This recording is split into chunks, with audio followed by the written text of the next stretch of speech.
die.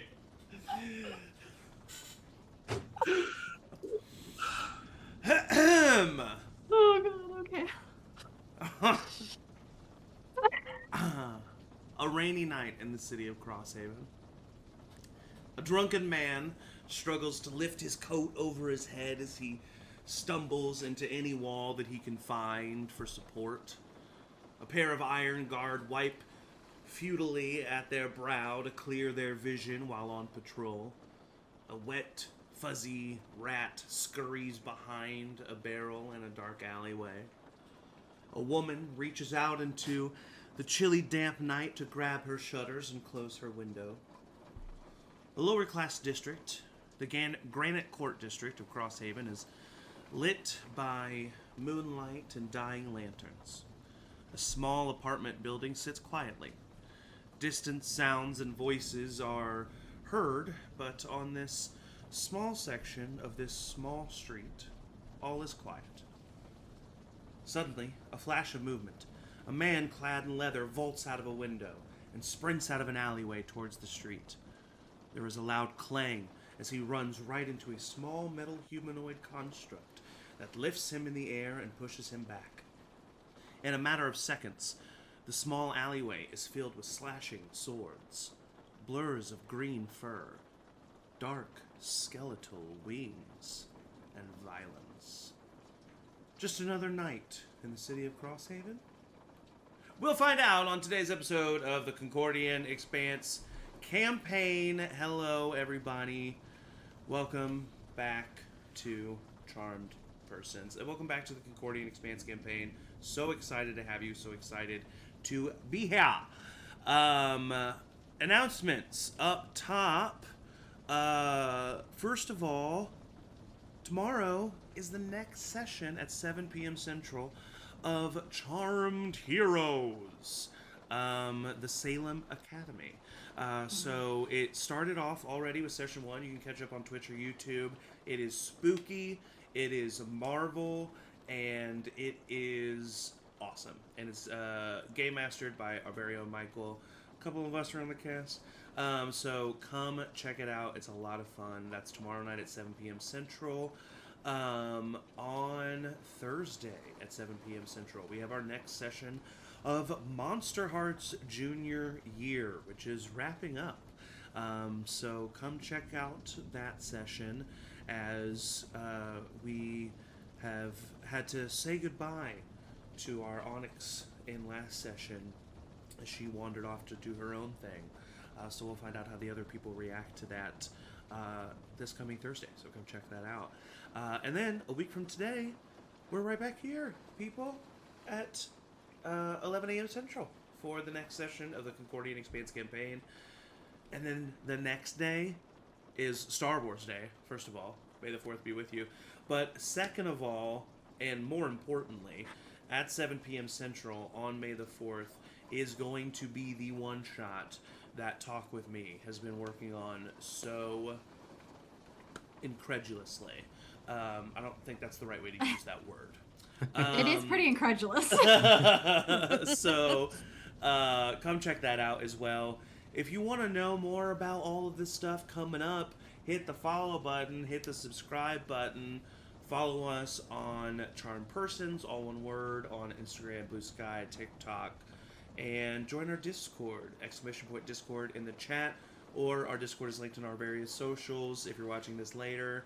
Come chat with us, okay? We're always looking for people to chat. And some people have gotten money from us by joining because they're just so good at what they do. So come hang out with us. We're happy to have you join our charmed family. But that's it for announcements. So jumping right back into today's session with a recap. In our last session, our party gathered together to discuss their findings after a successful secret interrogation of Terry Lorehart. The party was trying to connect Terry Lorehart to the death of Elle Vinter, a young, kind woman who worked at a local magic shop and whose death brought together these 6 individuals. Days later, and they were getting closer and closer to finding the closure that they sought.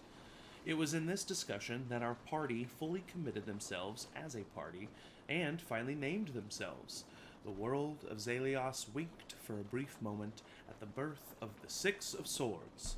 So, the Six of Swords decided to find out where Morton Lyrie lived and question him / stake out his residence for the potential attack of an assassin of the Bloody Daggers. Soon enough, our party's instincts were proven correct as they were attacked by the Vampire, an assassin of the Bloody Daggers that had killed Elvinter. The fight was short, but violent. Sybil was knocked unconscious. Eovald, as always, put himself right into danger's path. Luke transformed into a tiger. Will caused fear in the mind of the assassin.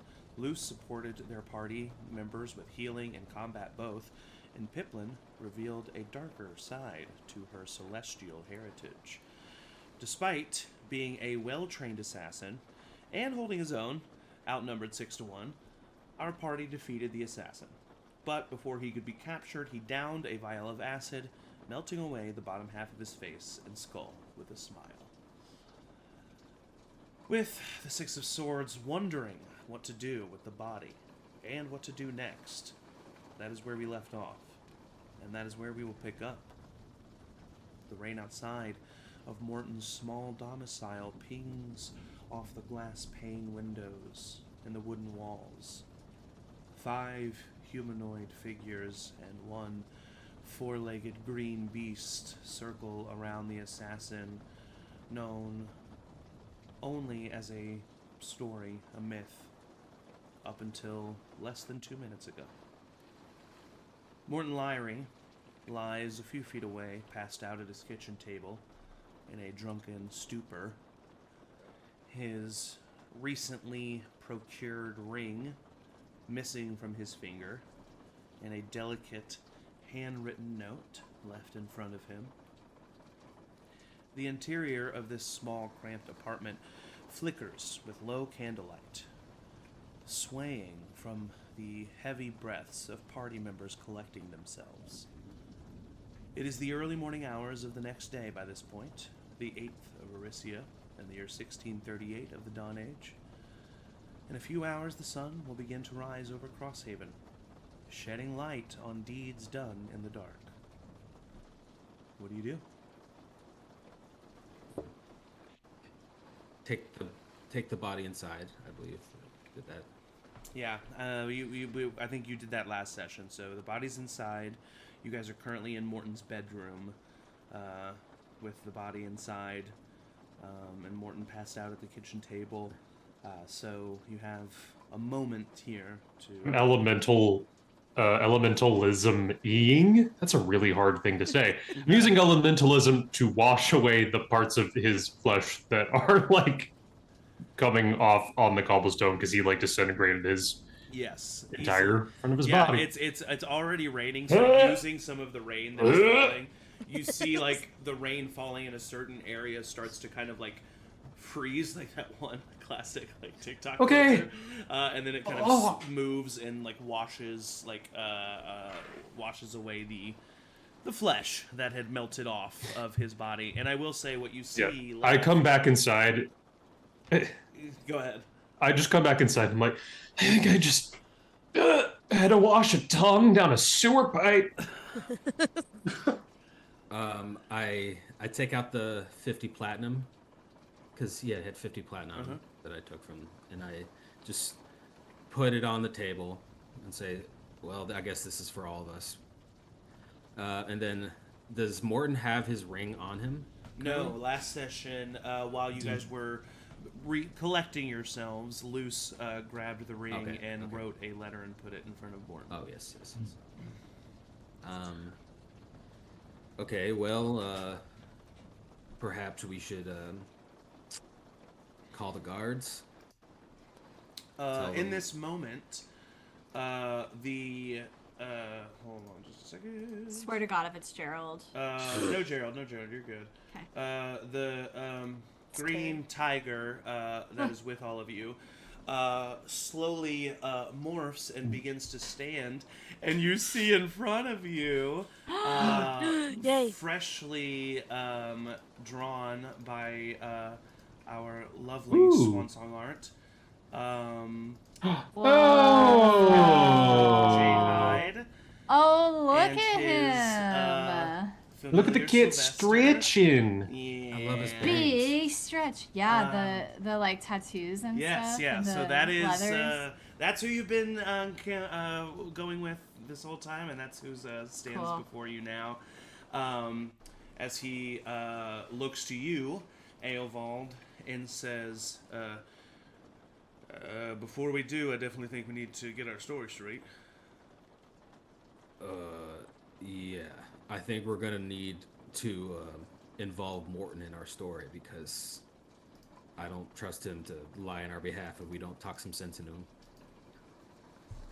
I mean, we saved his life. I don't know. Yeah, what but else. he's kind of a piece of shit, you know. Okay, how about we wake Morton up and say, "Hey, we just saved your life. We're taking the ring as payment." I kind of surmised that in this letter, actually. Cheeky little limerick I added, but I mean, we can talk to him direct as well. I don't care about telling him that we're keeping the ring. Do we have to tell him? Yeah, I guess if we're wanting to, not be implicated in murder exactly, but could just leave. Actually, we could just leave. You're right. Fuck, we could just leave right now. Okay, who all wants to just leave?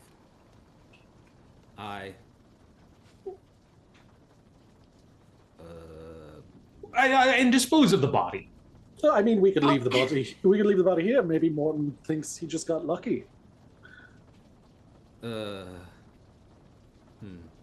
my ignorance, but if we just leave, then does that just end our investigation of what happened to Elle?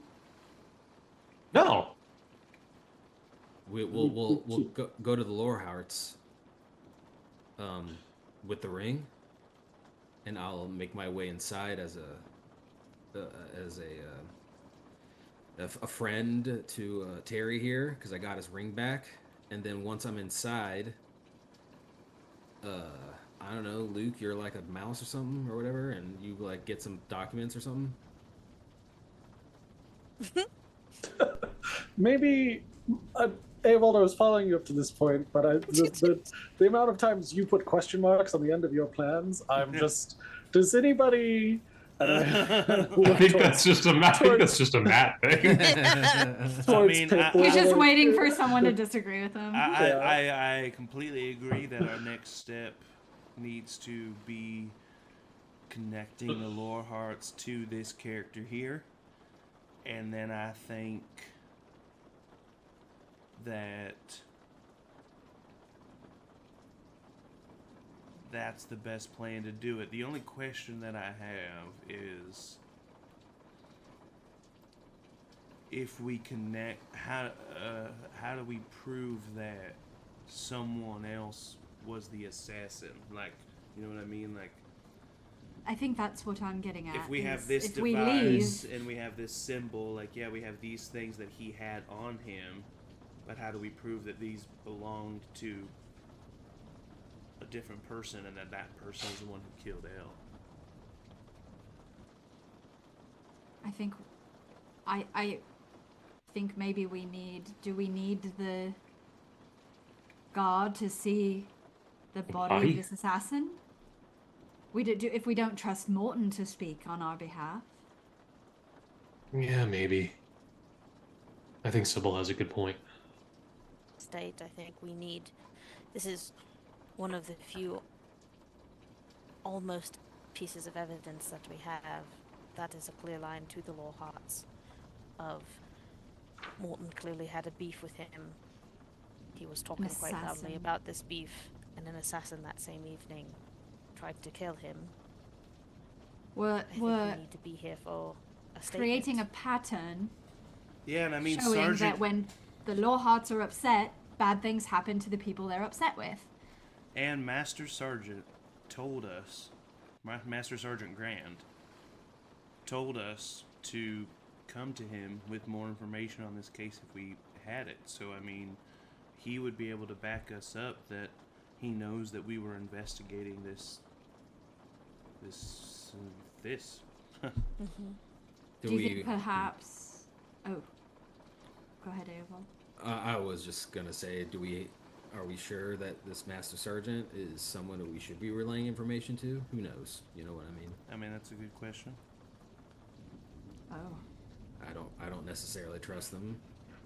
You guys were the ones that talked to him after everything went down. I wasn't there when that happened. He seemed trustworthy enough. I know Eovald has his own opinions of the guard, and he has his own opinions of mercenaries, but if we find the closest guard we can and tell them to get us the Master Sergeant as quickly as possible, then we know at least one other person knows that he is involved, and if nothing comes of it and he is shady, there's at least more people that know of it. And I think I like that plan. also tell the headmaster about all of this. That's another I was gonna say the base to same cover. thing. Hmm. You start with the guards, tell Kiara the same, and then try to get more hard evidence. What time is it about now, Zach? It's like 1:30 in the morning. Okay, that's what I was like. I think it's too... Sorry. It's probably too late to go over to Terry. Probably sleeping by now. So, alert the guards, get this result figured out tonight, and then sleep, figure out the whole break into Terry's house tomorrow? I think that's wise. I will say, if Terry finds out that the assassin was killed at Morton's, we might lose our chance. I don't know if he might do something drastic. So maybe we just take a rest tonight, go early, first thing tomorrow morning. I'm alright with that. I don't have to rest. I could do it right now if you wanted to. Well, after an hour. Same. Well, if you're going, I'm not gonna let you just go there alone.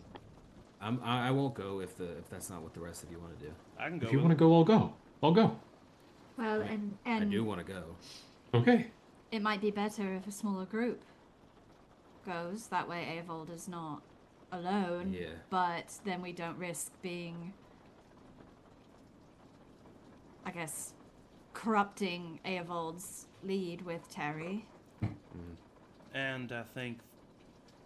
I know we're not supposed to split the party. I mean, I could be wrong, and I don't want to speak for you, but I feel like Pipplin being caught sneaking around in the middle of the night with her name, I just don't know that'd be a great thing. Not to yes. No. And Pipplin- you look awful, no offense. Oh, I feel awful, so no offense Yes. taken. Oh, are you Yeah, if you need any, I can... I think No, I'm I've okay got in that it. regard. I can. What happened? I have a. I'm sorry.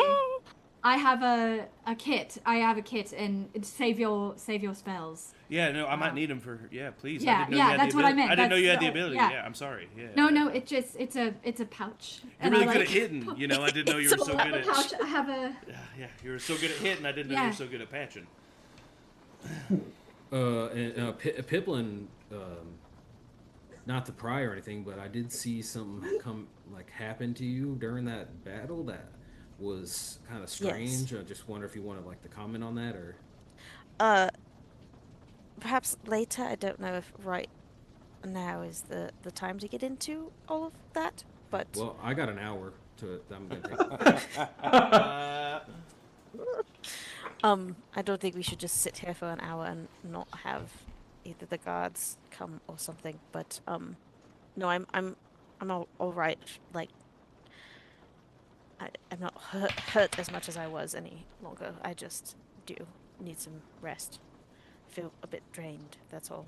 Oh, I get it. We had a busy day today. Today started with us researching at the library. Feels like it was months ago. Isn't it Yeah. wonderful? What? So where are we going? Well, If the rest of you want to call the guards, the 3 of us can go on over to... Yeah, I say we go. Okay. Fine to me. The 3 of us there, the 3 of us there. I mean, if you take the 6 of swords and you divide in 2, what do you got? 3 of swords. Daggers. Oh, Yeah, well, 3 of short swords. the metaphor doesn't quite stack up. Yeah, 6 divided by 2 is 3. So 3 of swords, which is very different. Yeah. And that's a much Three sadder. swords. That's about sorrow and grief. So Oh. That feels a little foreboding for what tonight will bring with. We don't, you know, Yes. I could think... be sorrow and grief for Yeah, Terry. yeah, right? You know, we get what we take out Sure. of it, right? Okay. I'm like wrapping, like tending to Pipplin. And I will say I can use Battle Medic Yeah. with my healer's kit. Mhm. So, Pipplin, if you want to take one of your HP dice, roll it, and add +2 to whatever you get, and you can have that Oh, dang. as your health. Yar. And I am keeping track of how many times I use my You go, girl. I trust you. kit. Cool. I'm back at full health. I literally wasn't that low, but Nice. I'm Well- full. I do think you were healed a little bit at the end of last session. I was, but I Um, am like spent on spells and a lot of Yeah, other things. All right, so, No. Pipplin, Sybil, and Luce stay behind at Morton's, while Eovald, Luke, and Will step out into the rainy night. We will cut back to Luke, Will, and Eovald in a moment, but the 3 of them have just stepped out into the night, and so Luce, Sybil, and Pip, it is the 3 of you left in Morton's apartment.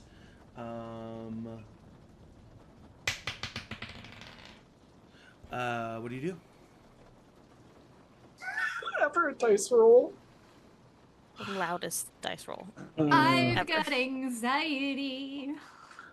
Okay. Are we all alright? Does anybody... Are you okay, Luce? Do you I'm need... fine. I didn't take a hit. Okay, I'm going to just, and I'll, like, put my hands to my chest and cast my last spell to cure wounds myself. Okay. Because I'm a little down. Got a little bit of fuel in the tank, as it were, so if I something don't does have come anything. up. But, I That's good. mean... is there anything that we need to do right now? I was gonna take a walk and find a guard. Feel like I would enjoy some fresh air and not be here for a moment. Yes, I don't like looking at this melted person. The melted man face is quite disturbing. Yeah, it's like it is genuinely like melted away to the point where it's like kind of just you see the roof of the mouth a little bit Oh. intact, Let. and then that kind of meets just very clean spine. That is like a Ew. little bit eroded and connected to what kind of remains about the base of the esophagus down to the rest of the neck. Ew. Yeah. That's so gross. Yeah. Disgusting. It is. So I do think that someone should stay here. Do you two maybe want to go find a guard and I'll keep an eye on things?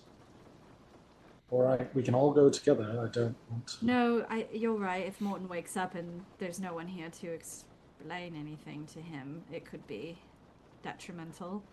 Do you think you can?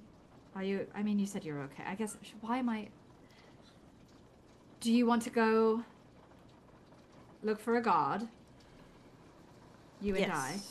Yes. And we could leave Norbert with you, and that way you have a little bit more protection. Sure. I Okay. can send you a message if anything goes awry, as long as we don't have to venture too far. Oh yes, we here I actually have, and I'll hand her one of the sending stones. I Walkie-talkies. have one pair that I have made Yes. that I've Nice. been saving. Nice. Nice. But I might want that back. Of course, yes. Okay. Should we have Oh, given I one of don't know these why I'm to so the other nervous. group? Perhaps, but here we are. Okay, well, We're going to have message rings. You both did incredible. very well, and I'm impressed by how we did as a group. I know that some of us took some hits, but Getting stabbed is a bitch. It's not enjoyable, but I didn't exactly anticipate it being. But it was No. even I never thought more I'd so. be stabbed. Yes, me either. Either. Where am I from? What's What's my my region? region number? can I give Bardic Inspiration to 2 people at the same time? You cannot, and also with a natural 20, Oh, shit. over in the corner you hear. Anyway, so she said to what did you have about that? What? Oh, what's going on? Sybil just like free. What? Who's that? What the fuck? Can I bonk? Roll for attack at advantage. I want it to be non-lethal. I know, but roll for Okay. attack at advantage. A bonk can only be non-lethal. Yeah. Yeah. I panicked. Ooh. 23. 23 definitely hits. Roll for damage. Oh, lordy. I won't do, I'm not gonna do Booming Blade. Good. Because that would be crazy. His For head non-lethal. explodes. Okay. Oh, it's only 3 points of damage. 3? Okay. You hit him. He stands up. Oh, what's going on? You hit him. Oh!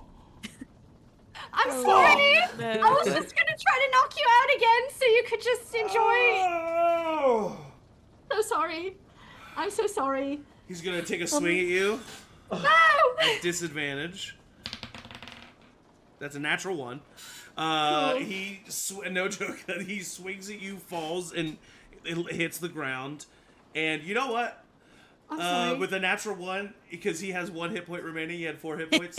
He swings and falls, and he hits the ground and knocks himself unconscious.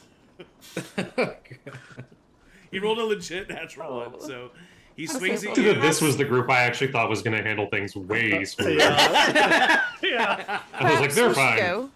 We should go find a god. We should go. Yes, and leave it to Luce to Yeah. do this a little bit better. Maybe No, move, but maybe stay with move Luce. quickly. Yes. I'll grab Pip's hand and we'll. Yeah. run out You the guys, door. you guys step outside. You hear the ting-ting, ting-ting, ting-ting of rain hitting Norbit, and he looks at you. Shall I go with you, Lady Sybil? Stay with Luce. Make sure Morton doesn't get away. Of course. And he reaches in, shuts the door behind you, and just stands right outside the door. Watch out for the windows too. He opens the door and he looks in. Master Luce, Lady Luce, what shall I call you? Lord or Lady Luce, or Master Luce, or Royal Luce? Chef Luce. Yes, chef. Yes, Chef Luce. I didn't program pronouns. What is your appropriate title? I Prince mean, Luce. It was, but I Twere a prince, 'tis a prince. Prince Luce! And he shuts the door. I will protect Prince Luce. Good. Okay. And you, as you start to walk off, you just hear him like humming to himself. And as they walk off, Luce, you're stuck in this moment. The Yeah. chaos that has erupted. You have a dead, melted assassin in front of you, a drunked, knocked out Morton, but you are luckily in this moment by yourself. What do you do? Yeah. Give me 1 second. I just want to read a spell description real quick. Give me. I thought you were gonna give me a roll. Like, I was like, what? No. Give me. Zach, I'd like you to roll. Can we do that? Can we ask the DM to roll?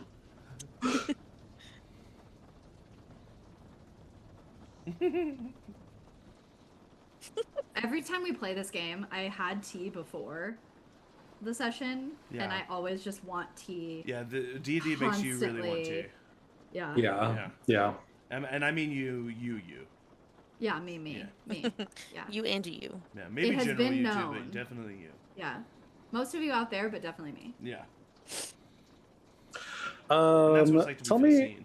Tell me if this is too much. Okay. But I've got one of my Eldritch invocations is that I can use Silent Image at will. Okay. And so I was thinking, could I use Silent Image to kind of like project what the room looks like without the dead body in it to 100%. Yeah, it's like basically like that Mission Impossible device. Yeah. In that one scene at the end of the hallway, it's like that's what you're doing basically. You're putting up like a hologram of like what it would look like.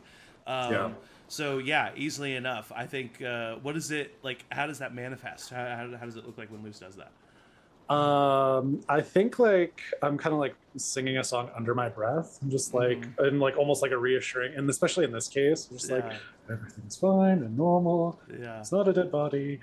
And then like this as the song kind of like flows out, like that becomes kind of like visually true. Yes, You just kind of see room, like almost like a wipe filter. You just kind of see this like and you go over to Morton, and are you attempting to wake him up? No, this is mostly like in case. Oh, and, okay, yeah. I can he is do this as a of right now spell for up to 10 minutes at a time, but I can also cast it at will. So I just kind of like humming to myself to kind of like. I'm gonna remind myself of the rules as is for the unconscious condition, because I think it gets after an hour. So like I think you're gonna be fine, but let me just make sure. After an hour, I think is when you finally gain a hit point back. Yeah, and I think I would also like double check to make sure he's like Sybil didn't actually accidentally kill him. No, he is definitely he's unconscious. Dead. If Sybil accidentally killed him, don't tell her. That fall. Please tell her something else happened while we were gone. Interesting. So it doesn't say That's an crazy. unconscious. How would I tell my mom I killed a man? Oh, I guess yeah. She's done it too. I guess She it would can't have judge to you. be like a short rest, right? Because like that's when the first time you'd be able to use hit die. So it's like I think it would have to be an hour. So I think as long as you don't mess with him, you feel confident that he's like for a good minute right now. So while Luce is humming to themselves and creating this image, the two of you step out into the rainy eve and start making your way looking for patrolling Iron Guard. Mm-hmm. Yeah? Go ahead and roll a perception check for me, both of you, or one of you at advantage. Pretty low DC, honestly. I have 0 to perception, so I have 6. I'll give you advantage. Wow, I rolled a 2 and a 4, so 10. Talk about a blooper! So the DC was 10, so Oh, good. I'm probably just like talking way too much. Like, oh my gosh, that was really crazy. Are you okay? That was insane. Your eyes went black again. I didn't even, and like totally just disrupting, like you being able to focus. You're like, so it does take you a minute, and you feel like you have to walk, like, probably 10 minutes away before you eventually see an Iron Guard patrol in the distance. And just because you rolled the bare minimum, I'm actually going to say, I'm going to correct that and say you don't see them in the distance. You're like, it takes you about 10 minutes, you're like looking, and then you like both turn the corner with like an Iron Guard that is patrolling, and so you like walk right into them, and so you have no choice but to like interact in this moment. So they like turn and they walk into you. Oh, pardon us, it's getting late. It's very late, and you should both probably head on home. It's not safe out here in this district at night.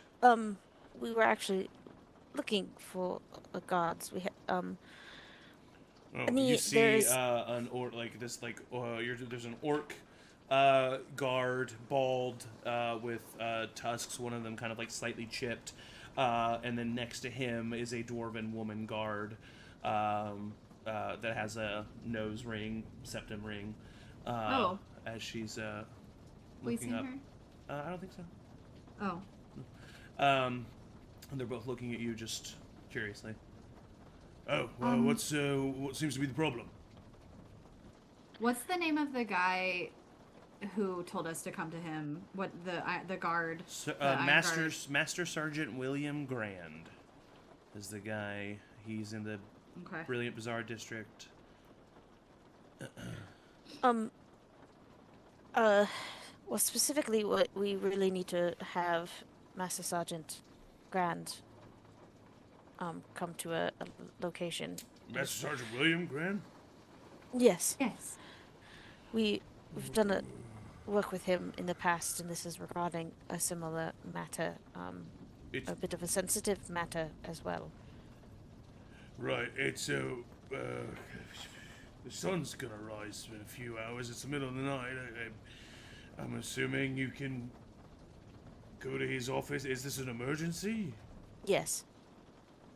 Well, if it's an emergency, what's the issue? Is someone in danger? Not as of now. They yes. were. Oh. They were true.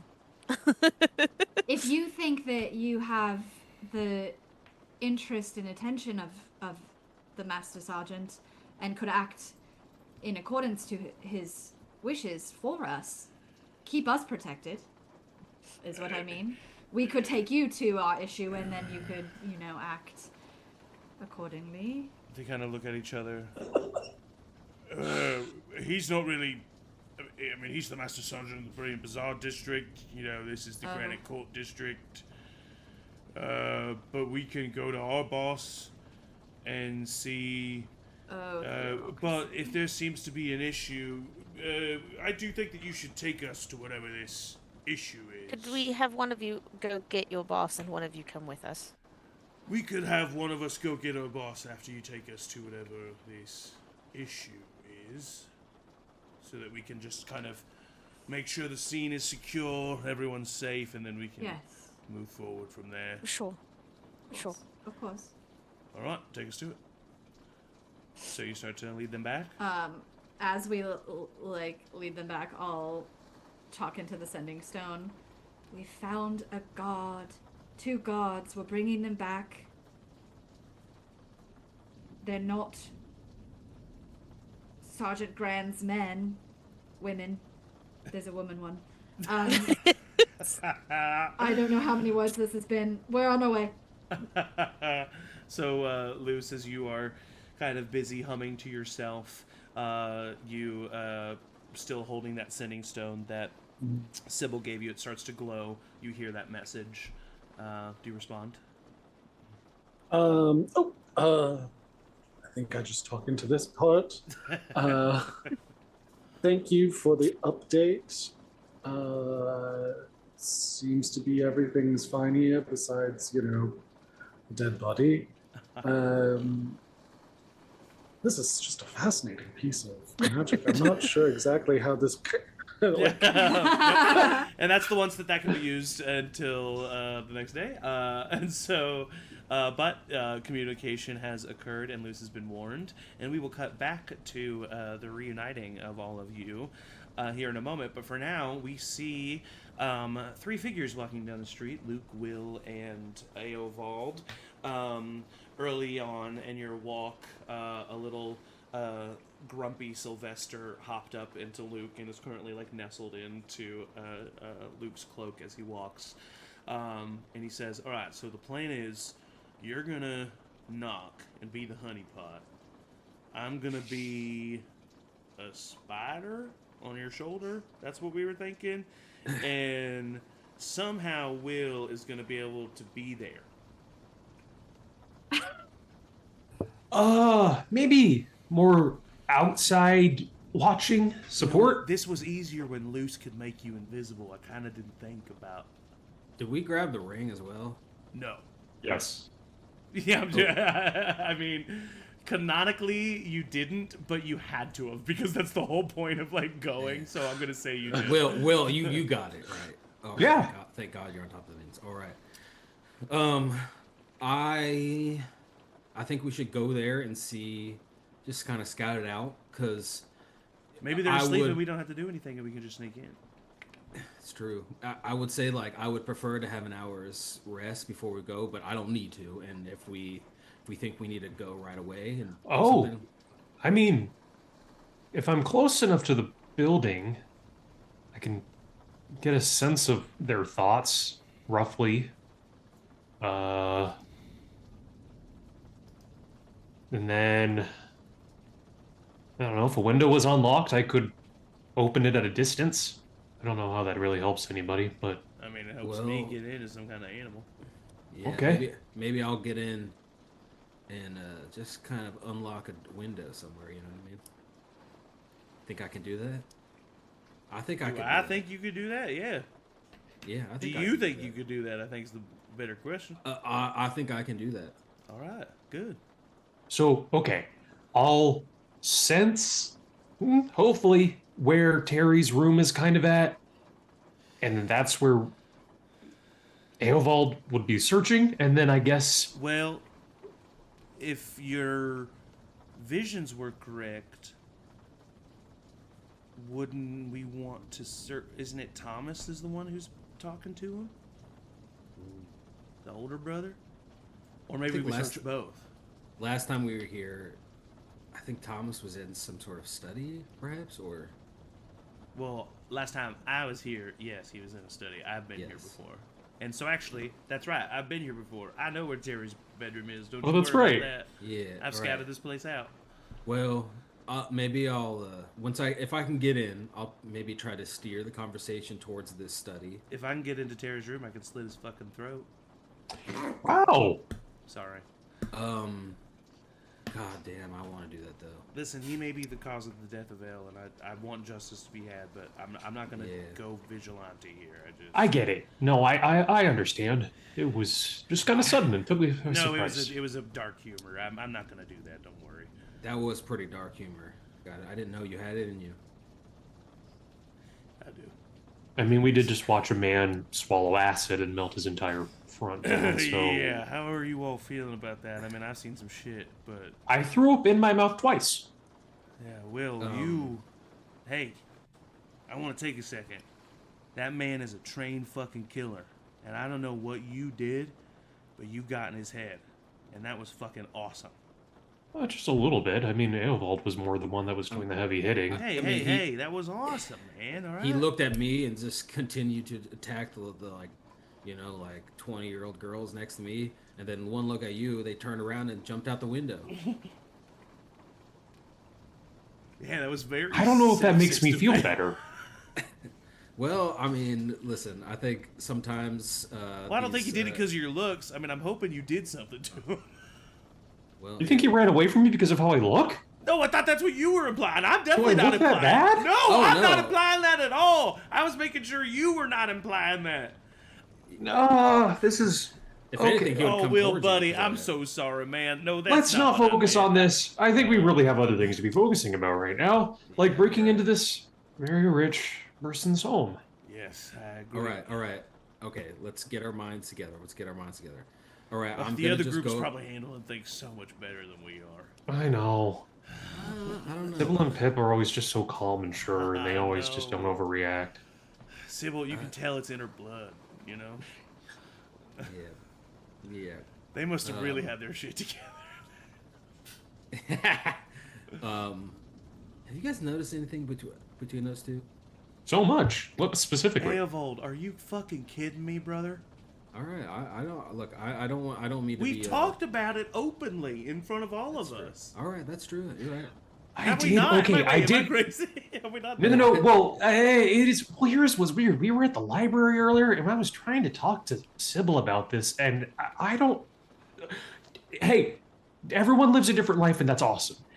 I don't know if she's ever found anyone else attractive before, and so I was trying to explain how you find people attractive, and that felt really strange. Yeah, you shouldn't have. I shouldn't say explain strange. felt different having to Yeah. explain what attraction felt like. So I don't know what's going on with them.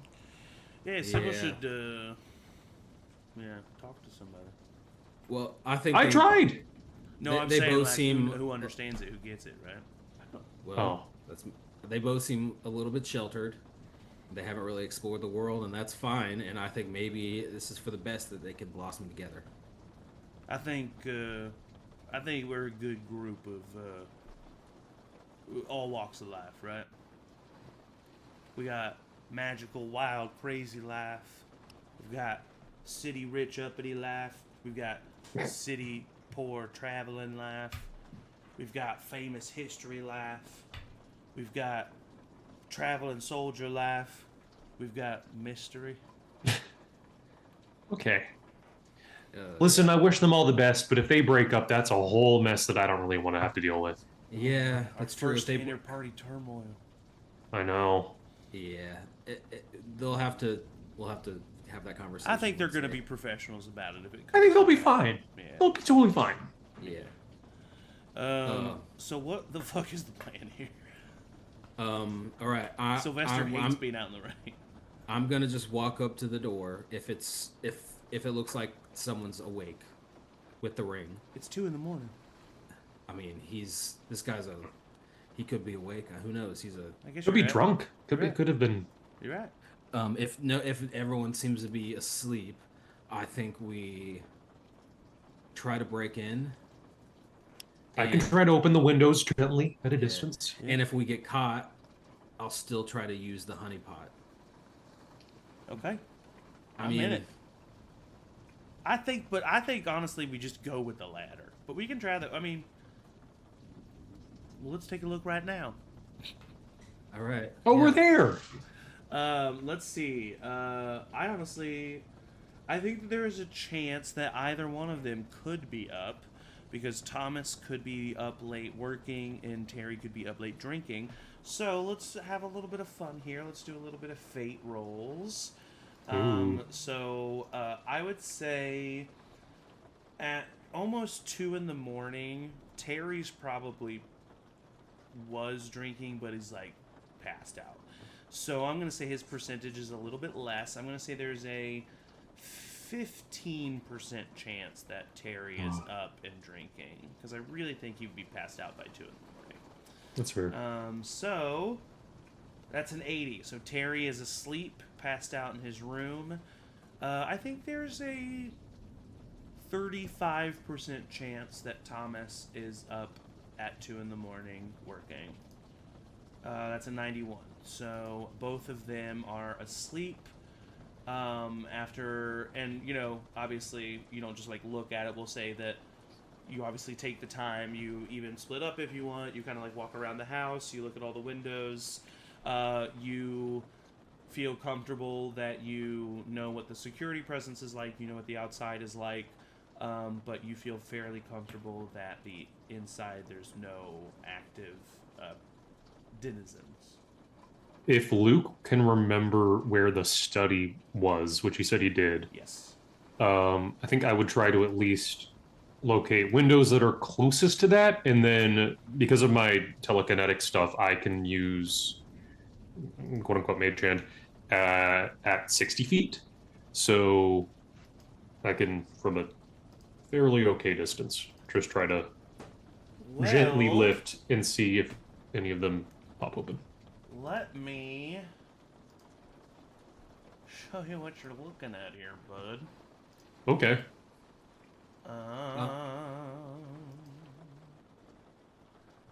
You wouldn't see that though, so let me change some things.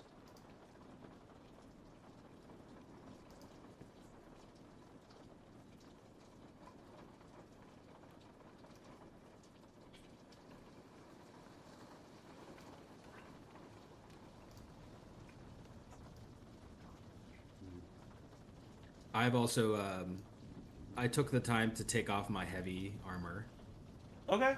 before this, and because it gives me disadvantage at stealth checks. So Okay, noted. but I Oh, still smart. I still have my shield.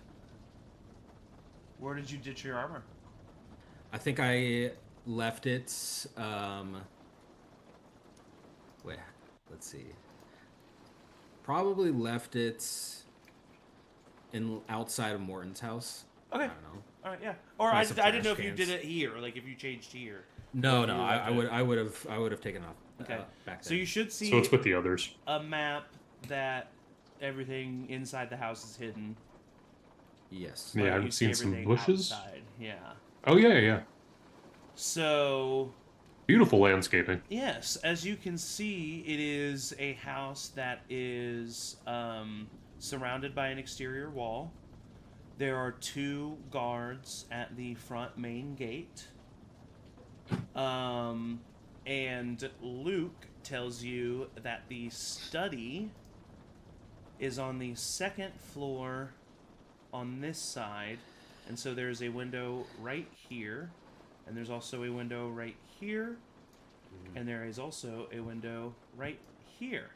Now, these are 2nd floor windows. I have a feeling that they would not lock these. However, he has been a little paranoid lately, so we're going to do some more fate rolls. We're going to do 3 of these for each window. I'm going to say there is a 75% chance that these are unlocked. So odds are in your favor. Okay. So for the front main one, right behind... Oh, Nope. that's not that one. For the Locked. far left one... Okay, far left one is That's the unlocked. best one. Far right one is also unlocked. So the one right here and the one right here are both Perfect. unlocked and both lead to the study. Where are the guards? The guards are right here on either side of the gate. And you also see a guard within this area, the green area, that patrols the whole thing. 1 guard. So Okay. at some points he is on this side as well. But he's just the 2 guards total. Yes, yeah. And I will say, because Luke scouted it earlier, because you know it, there is also 1 patrolling guard inside the house. So just in the main hallways of the house, there is 1 guard. Which means he shouldn't ever enter the study, but just so you're aware. Okay, I think we need to get to this window here on the side of the building. Yeah, that's what I think. So if we can maybe somehow jump the fence, like in the back, when this guard is not patrolling, and then come here and climb up. Do we have Wait. I think I can distract. Yeah. I can distract the guys at the front for at least just for a little bit. I don't think I'm going inside though. I think I'm mostly. Yeah, can you you can speak with us when we're inside though? Yeah. Okay, maybe you stay out here and warn us. Try to distract the guards. Warn us if they're. It won't last long, but yeah. Oh well. I honestly think that you sneak in as a person, Eovald, but that I tag along as some kind of animal, and then worst case scenario, I help you out. Surprise you're a sailor. All right, let's do it. Okay. I say we jump the wall on the back part of the property and then come up to the side window. All right, I'm down. Do you need me to distract the guards at all if you're going from the back? I honestly don't think so. Okay. Maybe think you distract. I'll the keep guards I'll keep a lookout from I a think distance. if you can be right here at this corner, this alleyway right here, peeking out, bottom Can you left. show that again? There. Yeah, I see it. Okay.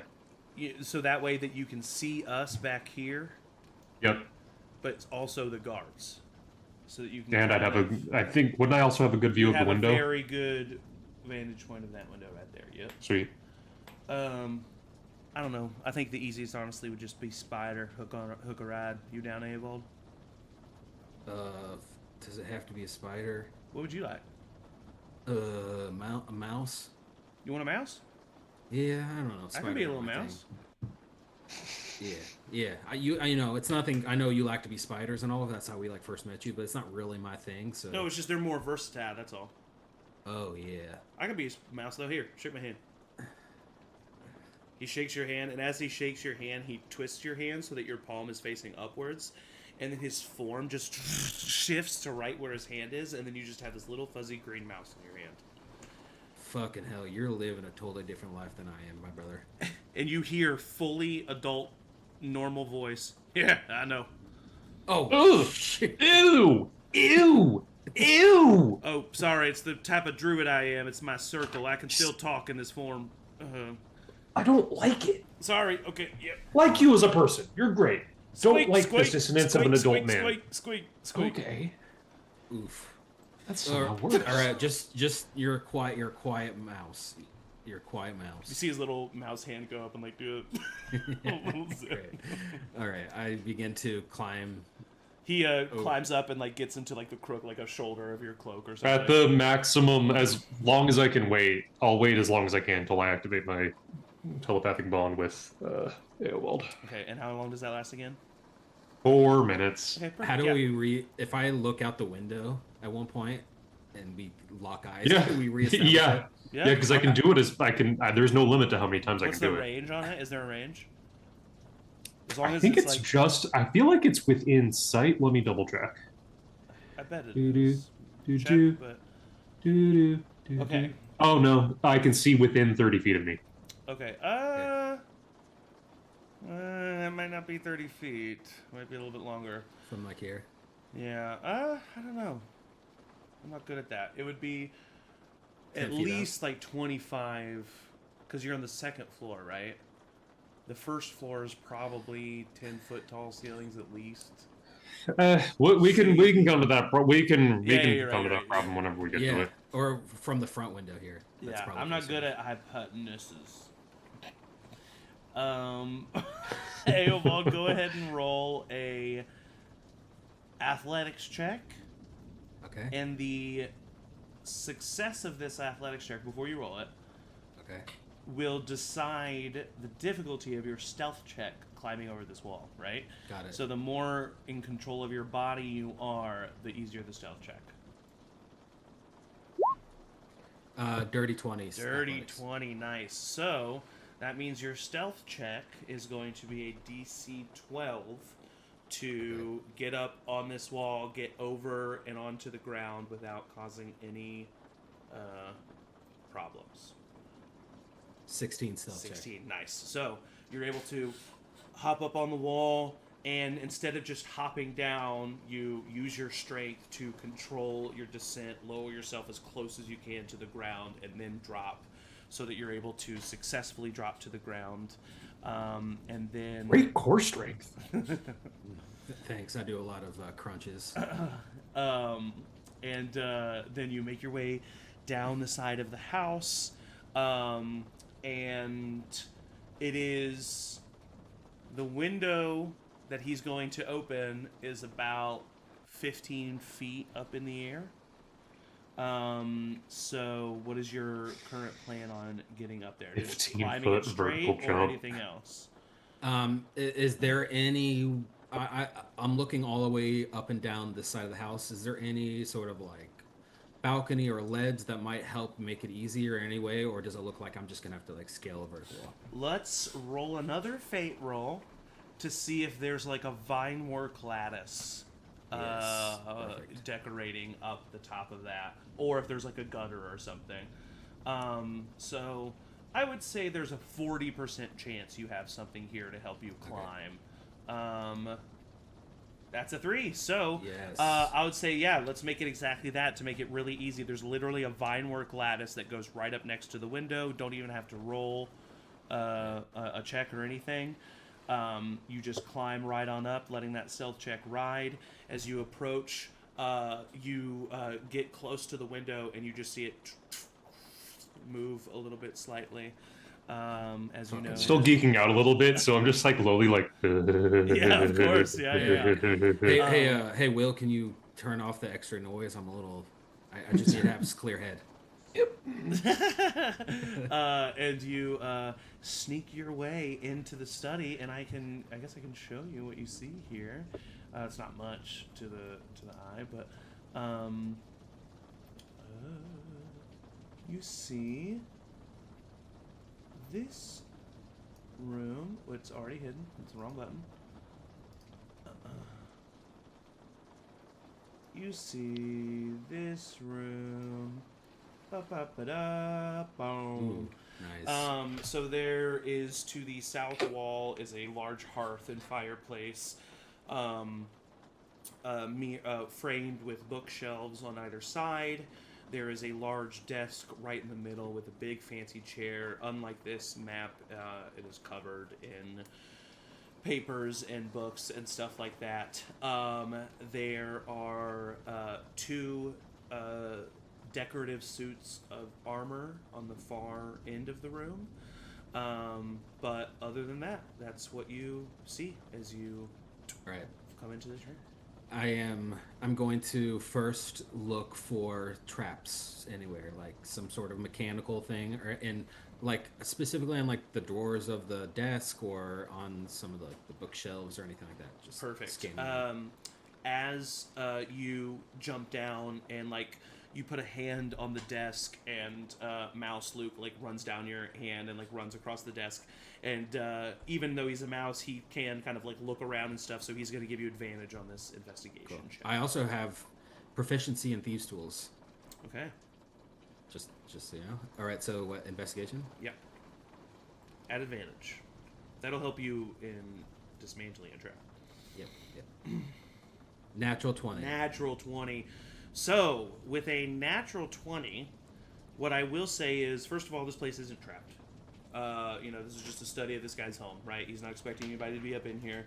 I think maybe you, especially being specifically like kind of Secret Service in like your job description in a way, you're very aware and like what could become a threat. And so those suits of armor definitely, like I even saw your actual reaction, like those like put you on point, but you feel comfortable. It's like, okay, no, it's like I don't see anything connected to them. They're actually like there's no arcane runes. Those are actually just suits of armor. But with a natural 20, you are looking throughout this desk, and it's bullshit. Everything that's on this desk is bullshit. It doesn't like. It's monotonous clerical work. There's some slightly personal stuff that seem to be letters to family members that are so surface level they might as well be to clients. It's horrible.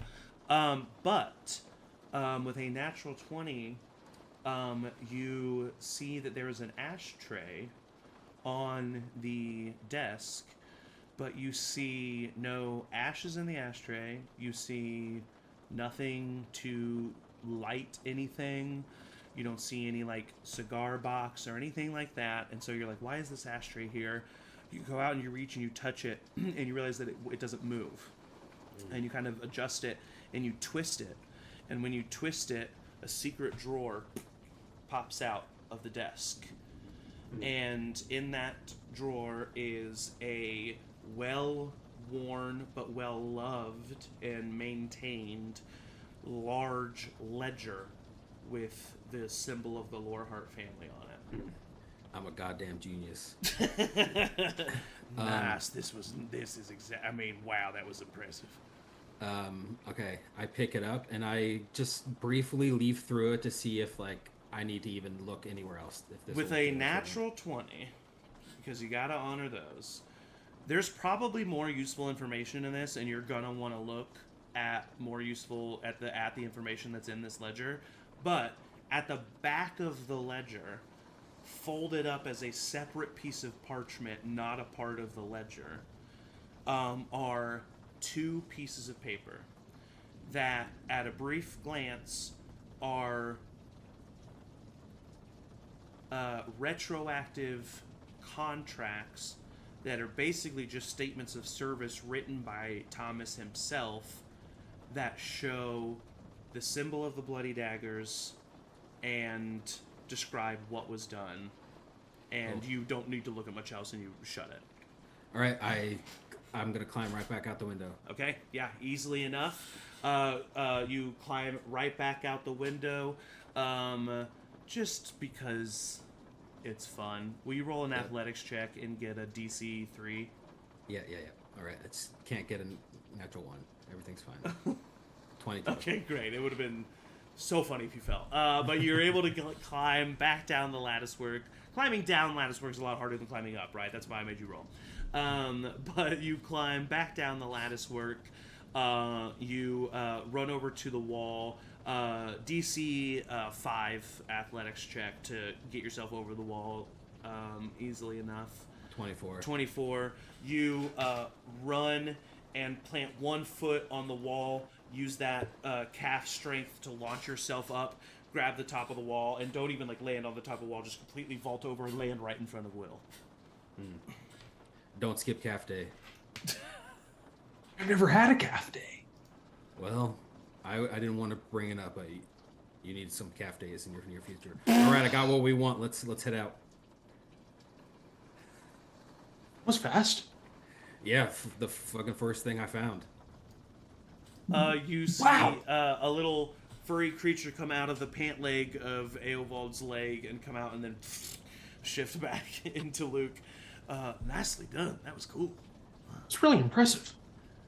Yeah, all these fuckers got a secret compartment in their desk. You know what I mean? Yeah, there was like an ashtray on the desk, but there was like nothing else that like involved. It like he starts describing it as you guys start making your way back. At least put some ash in there. You know what I mean? Where are you heading to exactly? I think heading back to Morton's, but when we get close, just take a second to survey the situation before going out there. Yeah. So meanwhile. Luce, you hear the doorknob twist open, and is there anything, Sybil and Pip, that you guys do special? Like, do you make sure that you walk in first, or do you stop them before they and say like, hey, wait out here, or what do you do as you approach Morton's apartment, or do you just all walk in? I'm just making sure. I just don't want to decide anything for you. Is the only reason I'm asking. I would just walk in perfect. at this point. Luce, so you see them walk in. The two of you walk in. Luce, have you left Morton sleeping on the floor where he is? Have you readjusted him at all? Oh, I think I would have like tried to move him into like the chair that he was in. Yes. Like so that's kind of like reclined. Yeah. You've got a large frame.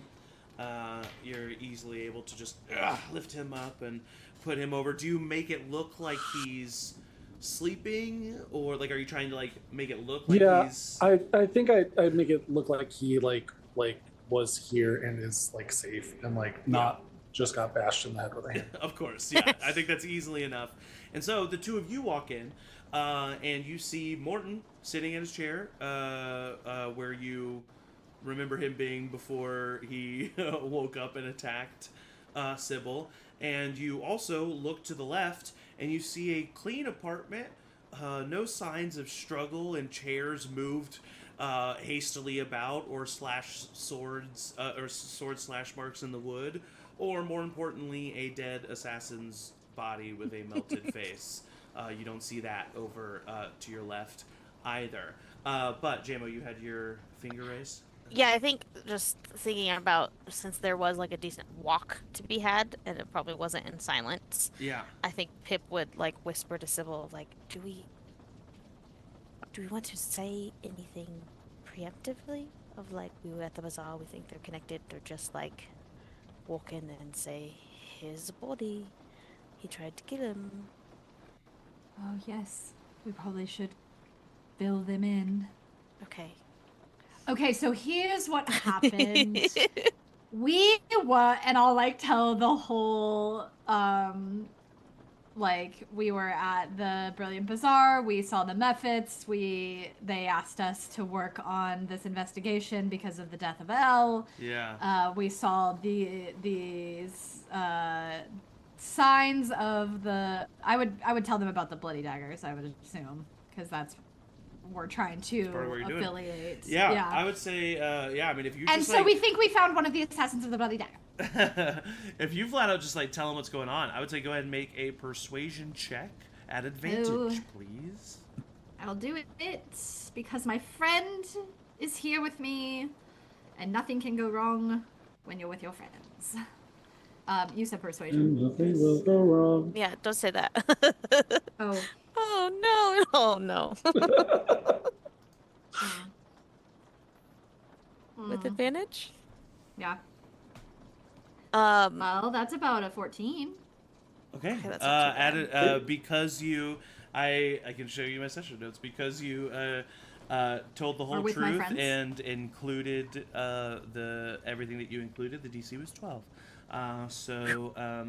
You say this all to them, and you see that slowly but surely, as they get closer, they're like, "Yeah, well, yeah, we heard about that. Yeah, no, we heard that there was a group," and then they like start able to like corroborate some of the stuff that you're saying. They get more on your side, and then you enter the apartment, and you see what I described.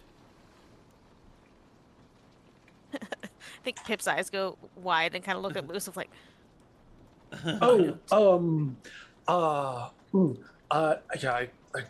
kind of got a little bummed out sitting here. oh, okay. And I like drop the.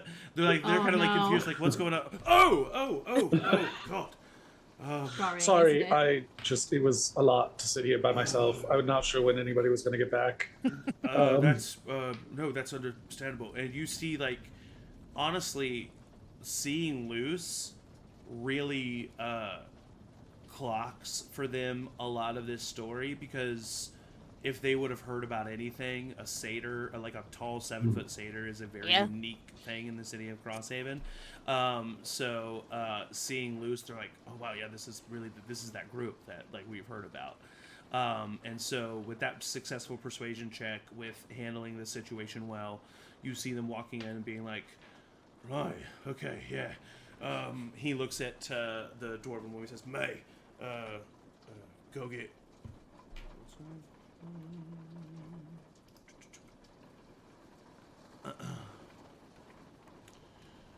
Go get Sergeant Roman, have him get Sergeant Grand.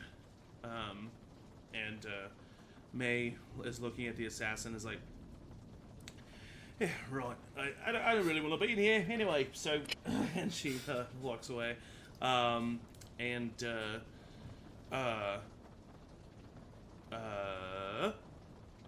Vic, who you've heard, he introduces himself to you now as, he says, my name's Vic, Private Vic. Vic, you just call me Vic. It's a pleasure to meet all of you. Sorry for the wariness, but I've heard of you, and I mean, no one would just voluntarily take me to a site like this if they... Holy shit, alright. So, if you wouldn't mind, once you arrived here, start from there.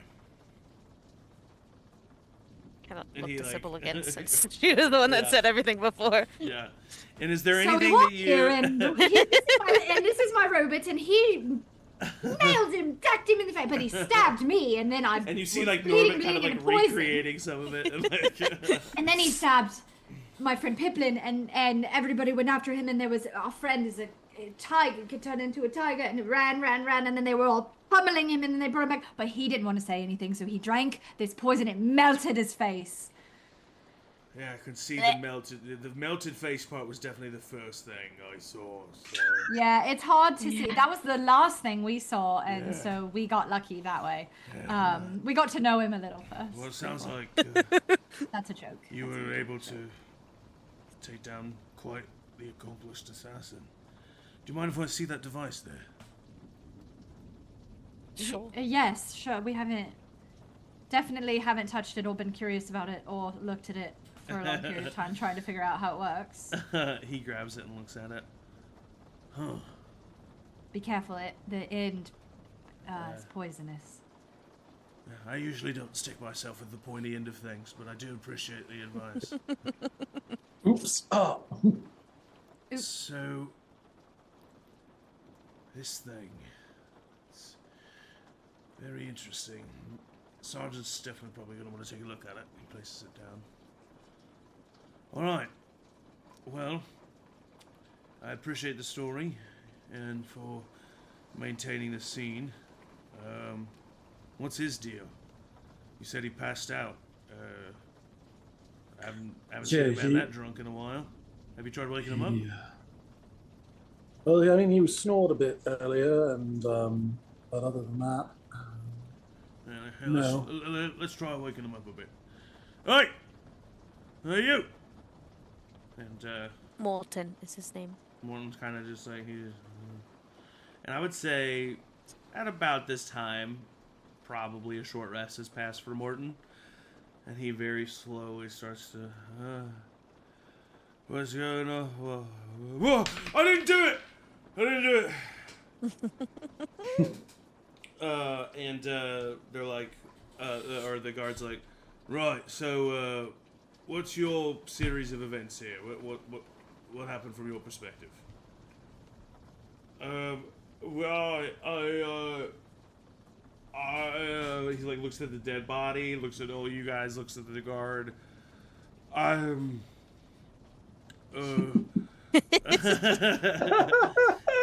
Do you actually like make an intimidating face? Are you trying to intimidate? I think if I'm behind, I'll just like, if I'm short-ish, I'm like 5'6" or whatever. So like, if this is like my hammer, and I just like raise it up. Go ahead and roll roll an intimidation check for me. Sybil's like, we've worked really hard. Oh, a 15. A 15. You do that. You like raise the hammer, and then to the left of your shoulder, kind of continuing to look out, you see Norbit kind of move to the side, Yes. And you see his eyes kind of get big, and he says, "Well, they came here to warn me about that fucker, and then I don't really remember much, and then I woke up, and he kind of looks over at you, Sybil." And I think I tripped and I fell and I hit my head. And I don't really remember much, but they were definitely here to help me. This lot were. That's the truth. And I didn't really believe them. And I'm really glad because that means that I get to keep this. Where the fuck? Where's my ring? Where's the fuck's my ring? Have you seen my ring? What? I don't. Not recently.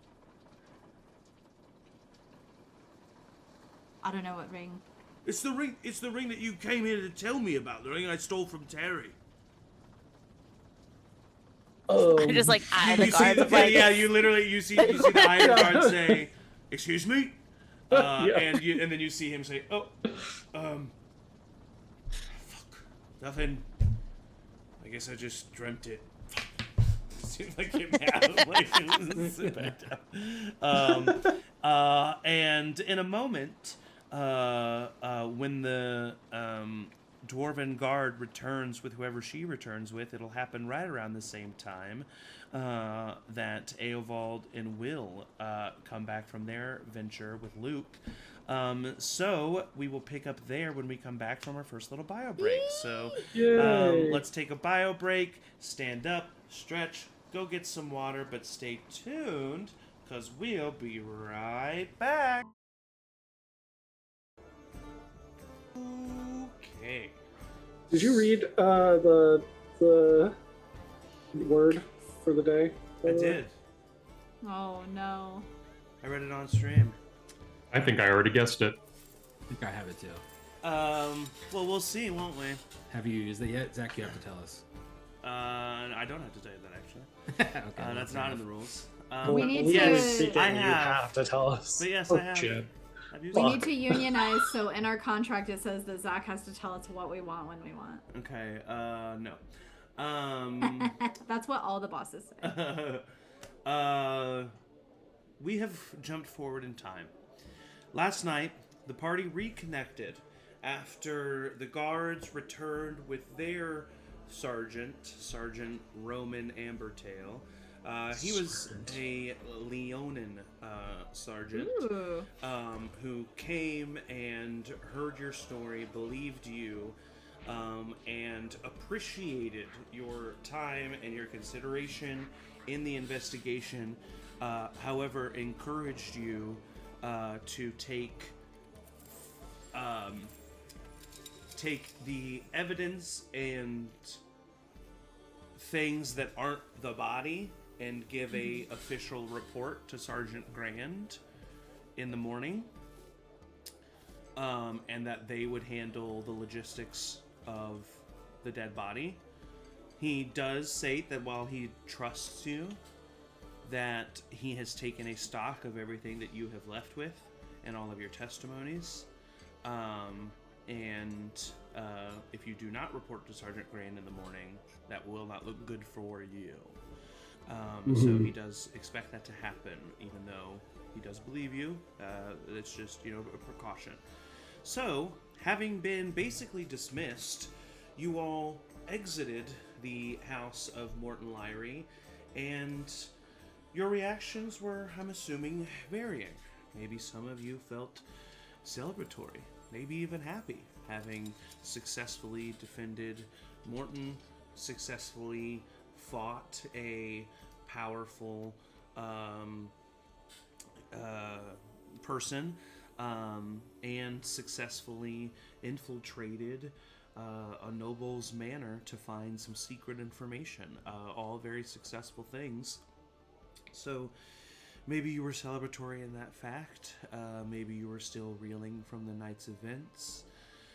Maybe you were still reeling from events before the night. Or maybe you were very focused on simply finding a place to lay your head and rest for the night. Because all of you, no matter how much you were healed, no matter how much time you took to quote-unquote rest, all of you were tired. And all of you eventually found sleep, knowing that the next day you would all meet up at Vera's to discuss the findings of the night before and to discuss your next steps. Having at least had the conversation where Morton was able to encourage you, yes, we got what we needed. Yes, we know where this is going. Let's talk, let's chat in the morning before we go talk to Sergeant Grand. So, the next morning, it is a sunny morning. Chilly, but sunny. The previous day's rain has cooled off the air, and it is a brief but thick fog that greets you in the morning. Yes, Michael, you're going to ask something. What's the day's date, Today Zach? is the 8th of Arecia in the year 1638 of the Dawn Age. Thank you. Yes. And I thought it would be the 9th, didn't you just say we started? That's why it's what I said earlier. I said it is now the early morning hours of the 8th of Arecia. Yeah. So it is just later on in that day, probably a little bit later on than you would normally wake up. It's probably around 10:30 by the time you actually make your way to Vera's Inn and Ale. And all of you do make your way to Vera's Inn and Ale. Perhaps for some of you, you converse over small talk, over the nice weather, over the fact that it was an easy night the night before. Maybe you don't talk at all. Maybe you spend your morning in relative silence and peace and comfort before you find yourself at the table. Yes, Michael. I think before anyone else gets there, I would have wanted to talk to Eovald in the morning when I first get up. Okay. Yeah. Just I get up and I go to actually knock on the door, but then I can do this from far away. And so I do like a telekinetic knock on the door. I'm still having fun. Yeah. Yep. That wasn't part of it. I was just still trying stuff out. All right. I wanted to say something last night, but then we were all exhausted, so I didn't get a chance. I need to apologize because I still feel really shitty about volunteering you to be the honeypot. Oh, no. No need to apologize. I get it. I'm willing to do it. That's kind of, like, if we're in a party, I'm trying to put myself in the mindset, and like, if that's what I'm the best at in the party, to be a honeypot, then I think I'm gonna take on that role with aplomb. Well, okay. I guess I mean I shouldn't have volunteered you for it. If you wanted to arrive at that, if you want to do that on your own terms, awesome. That's great. I just shouldn't have I shouldn't have made that choice for you, and I feel bad about it, so I'm apologizing. All right, but I appreciate you apologizing, but yeah, it's all good. I would have done it myself anyway. Okay, awesome. Yeah, and I think you. Yes, are you? Yeah, you would be the. I guess the honey. You are the honeypot. Of the Yeah, group. yeah, I am. No offense to anyone else in the party, but I am. Don't worry, I won't tell Norbit. Yeah, well, honestly, there's something about Normit that. Anyway, Oh. well, I mean, listen, Luce is. And we found it. We found the cork. I mean, Luce is really impressive, and I could see a lot of people Tall. being just beguiled. Yeah, not necessarily my preference, to be honest, but I think Luce is really good looking and perhaps could also be used as a honeypot. What is your no? I mean, I would do it with like a tall deer person, but that's not like, you know. Okay, I don't. Okay, that's good for you. That's nice. You wouldn't? Tell me you wouldn't. I wouldn't. All right, I think you're lying to yourself. I just feel pretty confident that my tastes lie in humanoid, and then that's not really going out. Not really. Once we start including animal parts, it gets a little not for me. All right, yeah, hey, to each their own, no problem. That being said, I have seen. I think like the farthest I go outside of that is there are hot devils. Hot devils. Yeah. So you're kind of into like bad boys. Not necessarily. I'm not against them. Well, I am against evil men. Yeah. But Interesting. Well, I feel like we've learned a lot. And yet you still remain a mystery. My preferences change like the blowing wind. All right, let's get down there to get some food. Okay. Preferences Like change. the blowing Like the blowing wind. Incredible. Is it too late to change our party name to the Blowing Winds? All right, so the two of you head downstairs. I suppose I should give everybody else the same opportunity. Is there anybody? Would anybody like to have a conversation or anything before you arrive at the breakfast table? Pip and Sybil, are they ever gonna have a conversation? Yes, Luce, Sophie. Luce, because Luke is also staying at the Druid's Rest. Correct. Yeah. Yeah. So I think some point in time, like either the night before or the day of, I would talk to Luke and say, I know that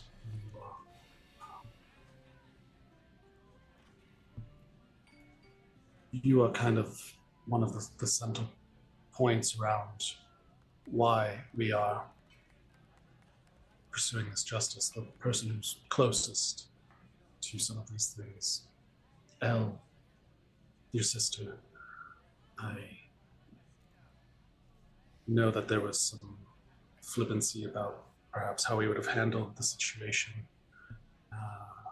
last night, and I just want to be clear that whatever form of justice that you are seeking,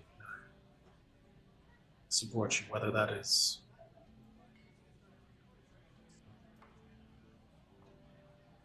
way that they would handle it here by the book or in a more personal way. You have my support. I suppose that's maybe that's something I like a little bit more about the Farweil than I like about here. See, that's kind of what I was referring to, because fuckers like Terry Lorehart, they can get out of trouble pretty easily, no matter how good of a case we put up against them. And I'm just scared we won't see justice seen the way it deserves to be seen. but I won't lie to you, Luce. I used to be the kind of man that would take matters in my own hands. Make sure it was seen the way I wanted it to be seen. But I can't really let that be a part of myself anymore. That doesn't mean that... Sorry, I just wanted to say that doesn't mean that... That doesn't mean that I'm not thinking about it. I just want to say that for us, for me, if we have the evidence that it was him, and it seems to be that,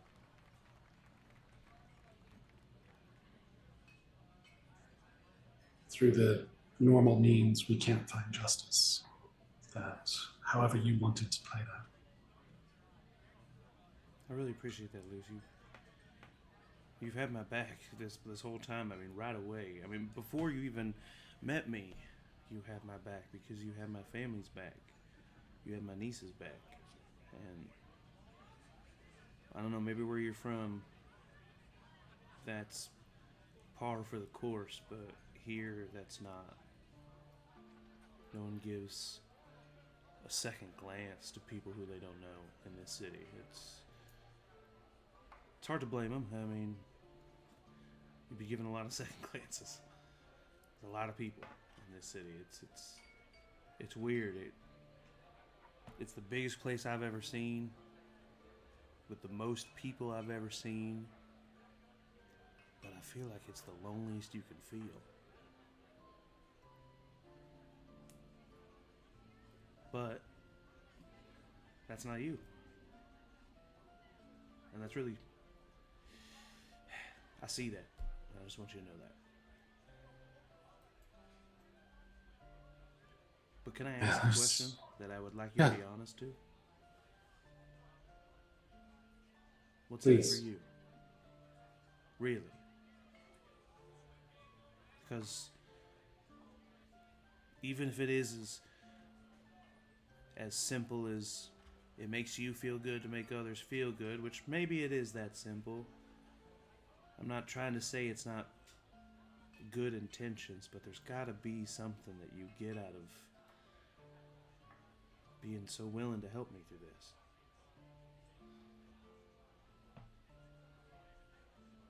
I'll admit it can feel all far too serious at times. In the Feywild, things felt easier, more liberated, hedonistic, and I tried to find that here, and I do. I get to play my music for people. I get to make jokes and poke fun at things that feel far too serious, and there are the moments that I'm not accustomed to. The fragility of life here. It's shaken me. And the day in the market, I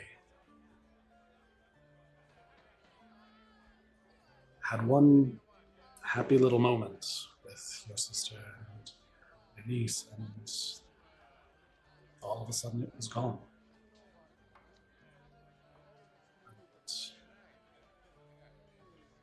You know, I realize that's kind of what lives are like on the material plane.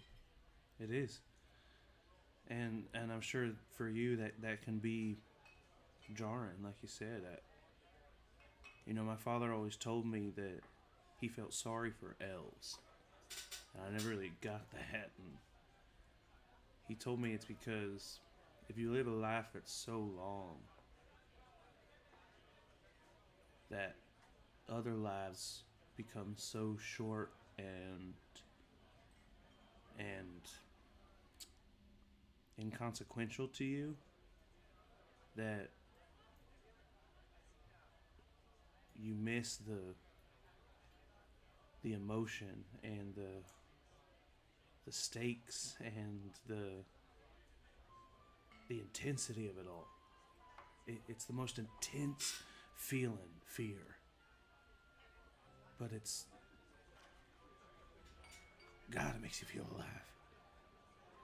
And I don't know, it kind of feels like you and I are on the opposite journeys, but reaching the same destination. I started off my life being confronted with the fragility of it. Seeing how quickly things can end, how violently things could end. That it made me realize that if life is so short, if it can end, if it can be taken away in that next moment, then you have to enjoy it while you've got it. You gotta milk every second out of it.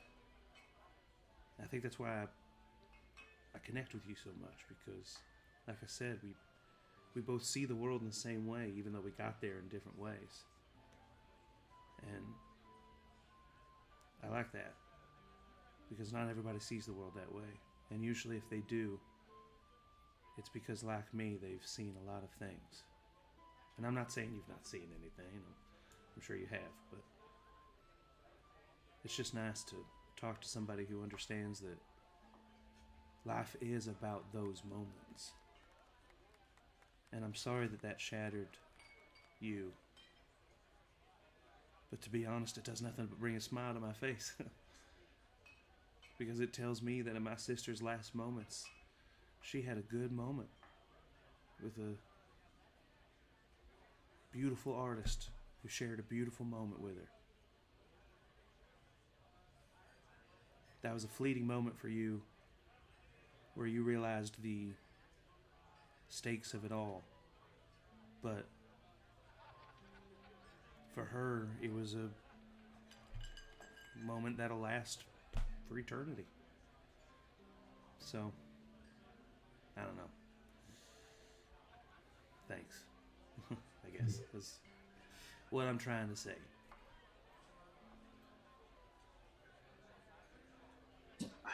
I appreciate your perspective on this. It is helpful. And I think that's part of the reason why I want to give back also. Can I ask you Some kind of of this- a more fun question? Sure, please. Sorry, I please. interrupted you.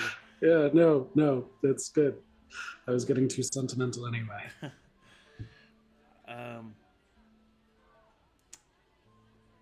How old do you think you are to us? Because I know that time's a little different to y'all.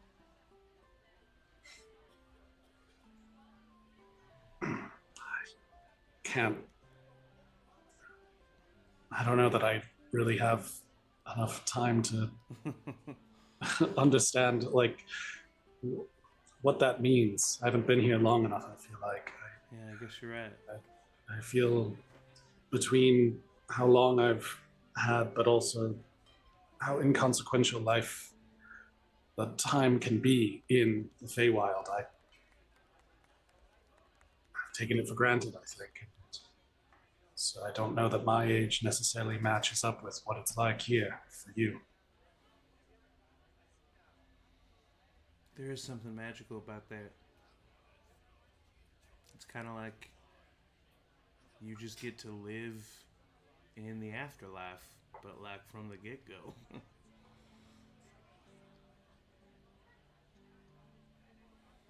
And Luce kind of gets like a little dark and distant for a second as they kind of think about, like, I'm not there anymore. Yeah. And I have already learned so much and not enough to feel like I'm on the journey back towards that. Yeah. In that moment there, you feel that darkness, that downness. Your glaive, your staff resting on your back, the lantern hanging off your left shoulder. You feel it brighten slightly, and you feel a warmth come from it that gently touches your face and comforts you in that moment. I'm sorry, I'm sure you miss home. Sometimes I really, really do. Sylvester jumps up on the table and comes up and just like starts rubbing against you. Kind of let him like headbutt, like the way the cats do, and Yeah. just like give him some soft like scritches, and put my hand on like Luke's shoulder and let the moment kind of pass. Yeah. To the rest of the day. He stands up and he says, "All right, you carry Sylvester," and the two of you start to head that way. Sybil, Pip, come on.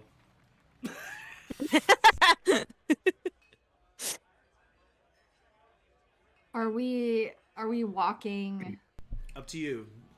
If you feel like you would have immediately had a moment in the morning, we can have it in your apartment in the morning. If you feel like you kind of would have just gone through the motions and then started talking on your way there, we can do that. Up to you. I think Sybil would be like when Pip wakes up, already awake, and like have a pot of tea Standing on. over her. Oh, good, you're awake. I thought you were going to die in the night. I'm kidding, sorry. Yeah, like I have a pot of tea. I think like as best I can try to have cleaned up my blueprints and like message ring project. Just knowing that yesterday was tough, and like not only in the battle but before that with like coming home and having talked to her dad and stuff. So I think Forgot that was the same day. God. yeah, Sybil tries to wake up early and like have everything just Pip level standards. And Norbert when has she a, comes Norbert out of has her a little room, apron around him. yeah, a little He's teacloth dusting. like on his. And if you come out of your room immediately, I would just be like, "Oh, hello! I've made tea. I've cleaned. I have some pastries. I ran out and grabbed some. I got your favorites. How are you doing?" Sleep definitely helped. Oh, good. I mean, I feel a little less drained, but mentally still quite drained. Mm. I did spend some time with my spellbook this morning, and I know we were talking about I need some armor, and I found something that might help, and she cast mage armor on herself. Something that she's known, but she doesn't know how to fight, so she never did it. Describe it. Yeah. So, what is that movie called? There's one stop motion claymation movie. With the samurai girl, yeah. Shinobi, no, not Shinobi, Kubo? Kubo and the Kubo. two strings. Yeah, that one. So there's like a fun moment in that movie with like little origami samurai battles. And so I feel like very much in like that kind of still origami and papery, she kind of touches her own chest, and from that, like this still like leather armor-esque, but armor nonetheless, like kind of sprouts out, and is just parchment white and kind of goes all over her body before it just kind of like shimmers away as she casts the spell, so she has a little bit more protection on herself. Oh, that was Wow. quite impressive, Lady Pipplin. Wow, that's really good. Do you feel better? Does it feel hardy enough? I know paper generally not the strongest element, but the way you use it. I think so, at least by the description of the spell and how I feel it feels I have a bit more protection. But I guess I won't really know how useful it is until the next fight we might have. But it's something. Better than Yes. what I had. I do want to apologize a little for last night. Why? I should have not. I should not. I feel as though I let my emotions go a little haywire, and that's what kind of caused the whole whatever it was to happen. And instead of staying with you and the others and making sure that you were healed, I instead put myself right in front of an assassin as they were running away. And I should have just, I know I can heal. I should have stayed next to you and healed you more, or healed others and been more supportive instead of angry at him for what he did to you. Oh.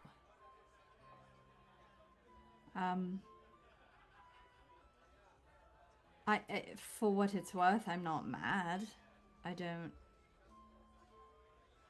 feel as though you left me or anything. A lot happened. It was very chaotic. Yes. And you did what you felt was best, and that's okay. We have to make difficult choices sometimes. And it all turned out all right in the end. That's true. It is scary, as I don't know if that was best, because I don't recall entirely making the decision. Felt like I kind of blacked out a little and it all happened, and then I woke up and was back in myself a little bit after the fact.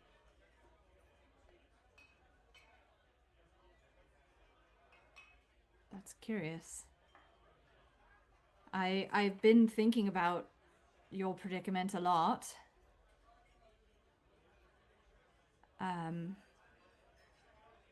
I've been thinking about our predicament a lot.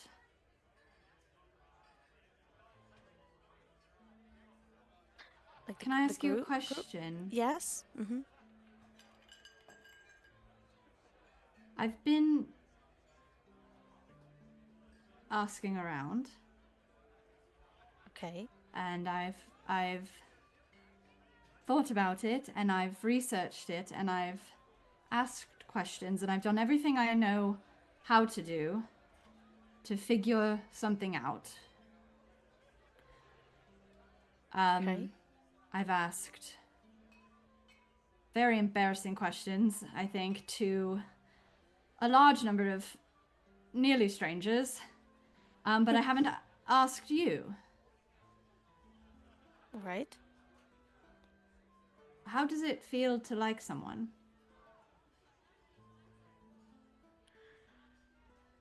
And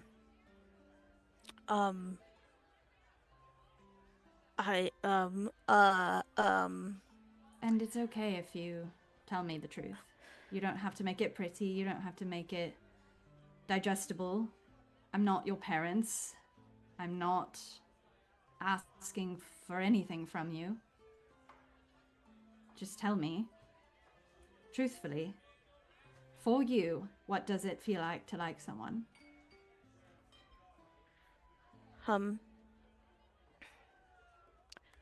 For me, it's a feeling in somewhat of a gut feeling. For me, being a very logical person that can kind of find the root of the why and the how, it is almost an inexplainable feeling that you just feel, and it can kind of just happen one day, even if you've known the person a long time, and suddenly you see them a little differently because there's a different type of feeling that you feel when you see them, when you are with them, when you hang out with them. And what is that? What is that feeling? Yes. For me, is quickening of the heart. I feel like my heart beats a little faster. Kind kind of feeling of a flutter in my stomach sometimes. Okay. It's all good feelings, sometimes a little nerve-wracking, but good. Okay. Okay, that's the most sense anyone's made in these particulars. I want to tell you nearly everything that happens to me. If something is exciting, I want to tell you about it. If something is sad, I want to tell you about it. When you're not home, when I get home, I wonder where you are and what you're doing. Not in a way that wants you to not be doing the thing that you like, but I just wonder. And now we're in these predicaments where you lose life in front of me. And that feels very terrible. And when you come back and when you're well again, I feel safe and good. And I think I like you. If that's what that means.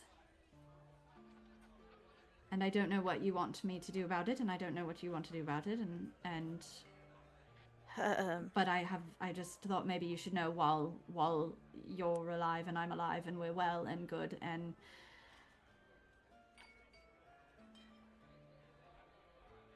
that's what I have to say about it. There's a knock on your front door. Oh fuck. You bitch. Hold that thought. Just I'll get to Yes. Yep. And I go to the front door. Do you open it up? Yeah. Oh dear, good to see you. She lets herself in. This is your aunt. Let me make sure I remember her name correctly. Sarah Farweil Duncurth. Your the actress. aunt, yes, the actress. Your mother's sister. She comes in. You're the Nepo baby times like 5. Long, gorgeous, straight, brown hair that is very well maintained, with jewels throughout it. A very gorgeous orange dress with a red cloak over her shoulders. As she just sees herself in and walks right in and says, "Oh, wonderful! Oh, this place is lovely! Wonderful! What is that? Oh my goodness!" She looks at Norbert. Oh. This is Norbert. Hello. And Norbert, this is my Aunt Sarah. Norbert comes up. Sarah, Lady Sarah, pleasure. Oh, adorable! I love him. How are you? Oh, and you are Sybil. What? Sybil. Sybil, I'm so sorry. I'm good with faces, not with names, but I remember your face, my love. It is a beautiful face. How are you doing, both of you? Sybil's like sweating and like pale, having just expressed all of her feelings, and now it's like, we're good. sorry. We're doing well, Aunt Sarah. What? We were actually on our way out soon. Oh, sorry. But can we help you with no, something? I I'm am on so my sorry. way out as well. I have a wagon waiting for me downstairs. A carriage. A wagon. I have a carriage waiting for me. I came here to give you these. Oh, let me see. Oh, yes, she reaches into her cloak, and she gives you 2 tickets. And she says, "These will get you backstage to the performance at the Firefold Harvest Games Festival." Oh, lovely. I will be performing a song, actually, instead of a scene this year. I am showing that Sarah Duncurth has more than meets the eye, and I'm very excited to Do it, and I need you there, and tell all of your of friends course. about it. All right?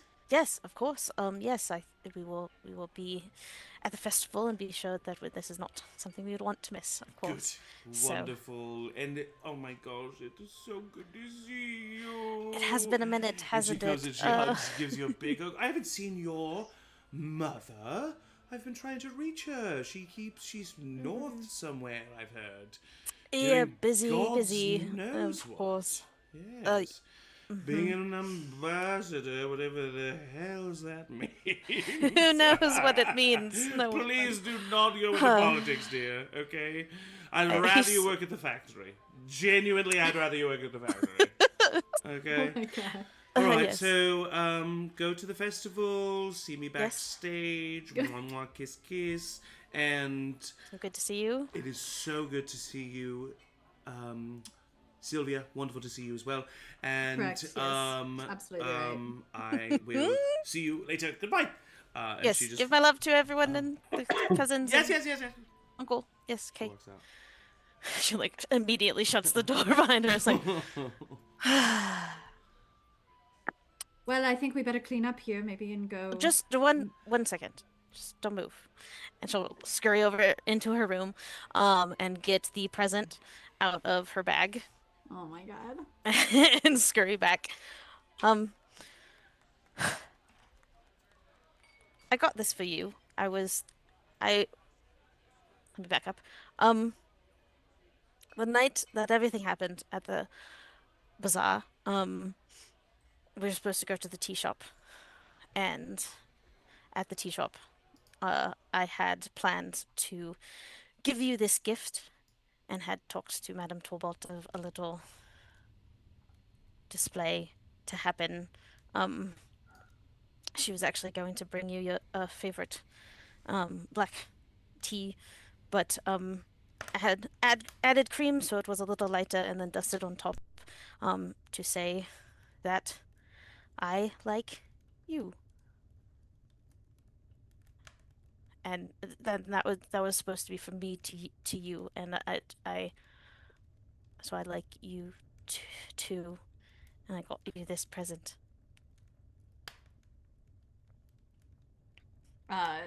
Sybil will take it. Roll And, like, I'm just remember. kidding, sorry. Roll initiative. It's a mimic. Sybil will take it, like trying not to look very ecstatic. Like, not very, like, she's not excited, but not too ecstatic. Can't be too excited. Yeah, I don't want to be. I'm trying to be Of chill. course. I can't Roll be to keep chill. her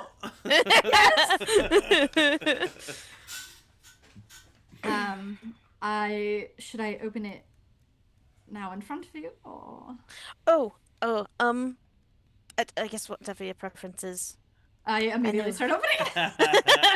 JMO, would you like to describe what Sybil sees? Yeah, so you have a very intricate and detailed set of Tinker's tools. They have each have a mahogany handle, and the box itself that they're kept in has your name etched in them as like your tools kind of thing.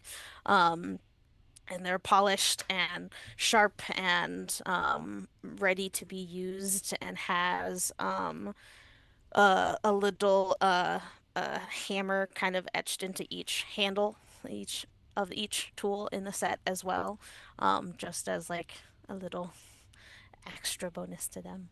And it will give you a +1 to your Tinker's Tools checks.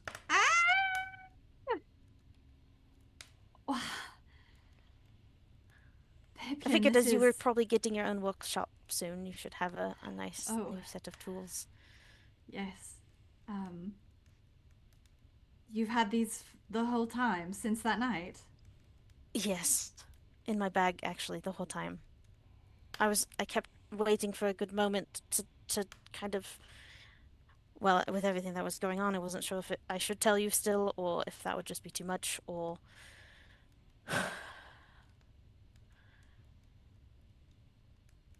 I think that Sybil wouldn't know how to initiate physical affection yet. But she will step forward and kiss Pip on the cheek. And Pip goes bright red. we should maybe talk more. I know we have to go.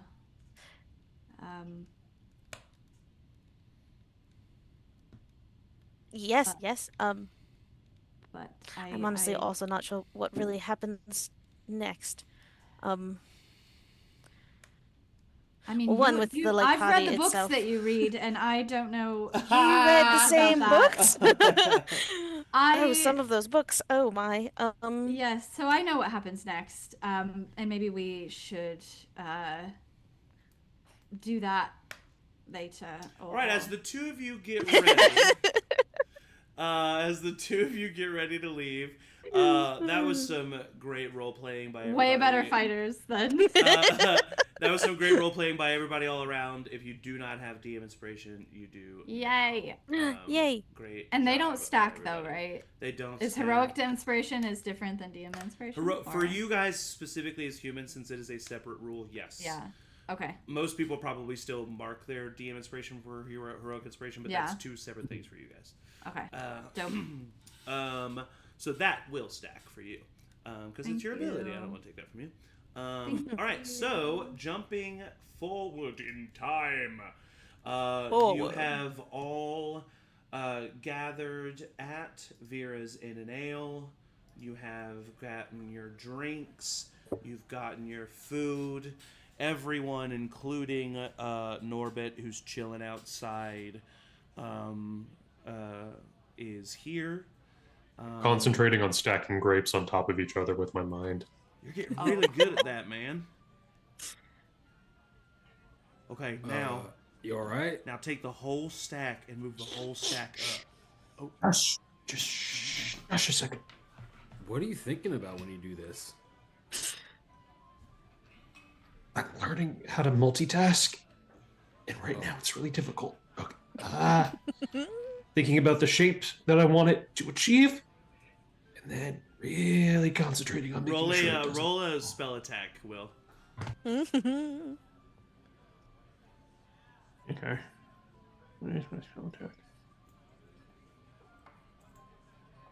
Charisma proficiency. So you're not really attacking. 16. 16. Yeah, whatever you want to create, you can create. Okay. With First, they're grapes, just like... I mean, yeah. Well, yeah, first they're just like stacked like a column, and then I think I kind of collapse the column into like a little pyramid shape. And then they collapse onto like a perfect circle, and then they just spin around. Nice. As they start to spin around, they keep spinning, and they keep spinning, and they start to like get connected, and you see a vine grow amongst them, and it creates a ring out of the grapes. And you look up, and you see Luke, like, kind of... sorry, I wanted to add my own little touch. No, it was cool. I just thought I was getting a new power for a second. Oh. It's fine, it's fine.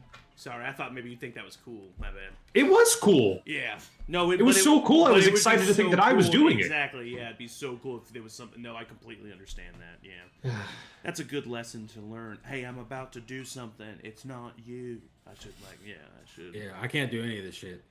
Well, I mean, you can... I saw you jump 8 feet, like, in the area. I did too, and I was on him with my weight. He winks.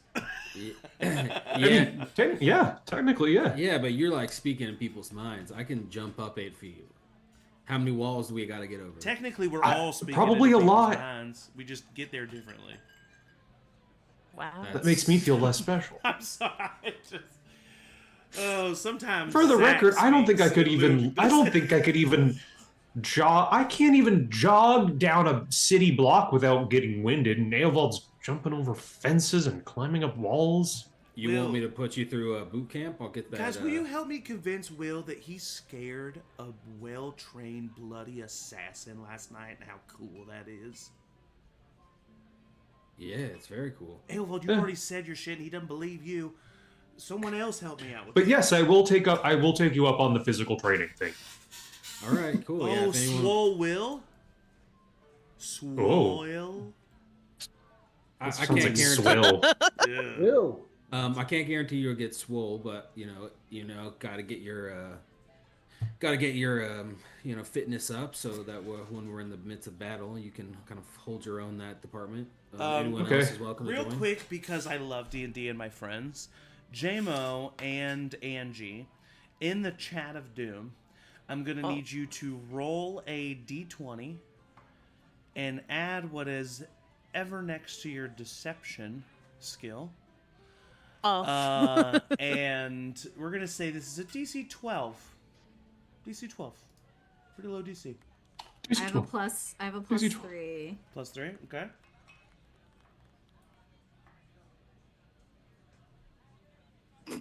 Okay. 9. JMO?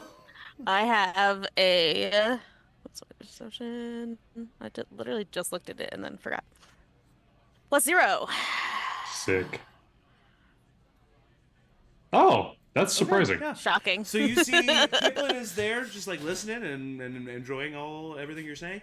And Sybil's there and she is paying attention and she is nodding along to what you're saying, but every once in a while it's just like looking at Pipplin, and it's just like, I would say you didn't fail it by much, right? So it's like, it's not obvious what's going on, but it's just like, there's something new about I like Pipplin today, I laugh a Sybil little today. too hard, or Yes. like a little too. I like a little too immediate. Yeah, or like when, like when Pipplin finishes her first drink, Sybil's like, "Do you need another one, or do you Can I get another?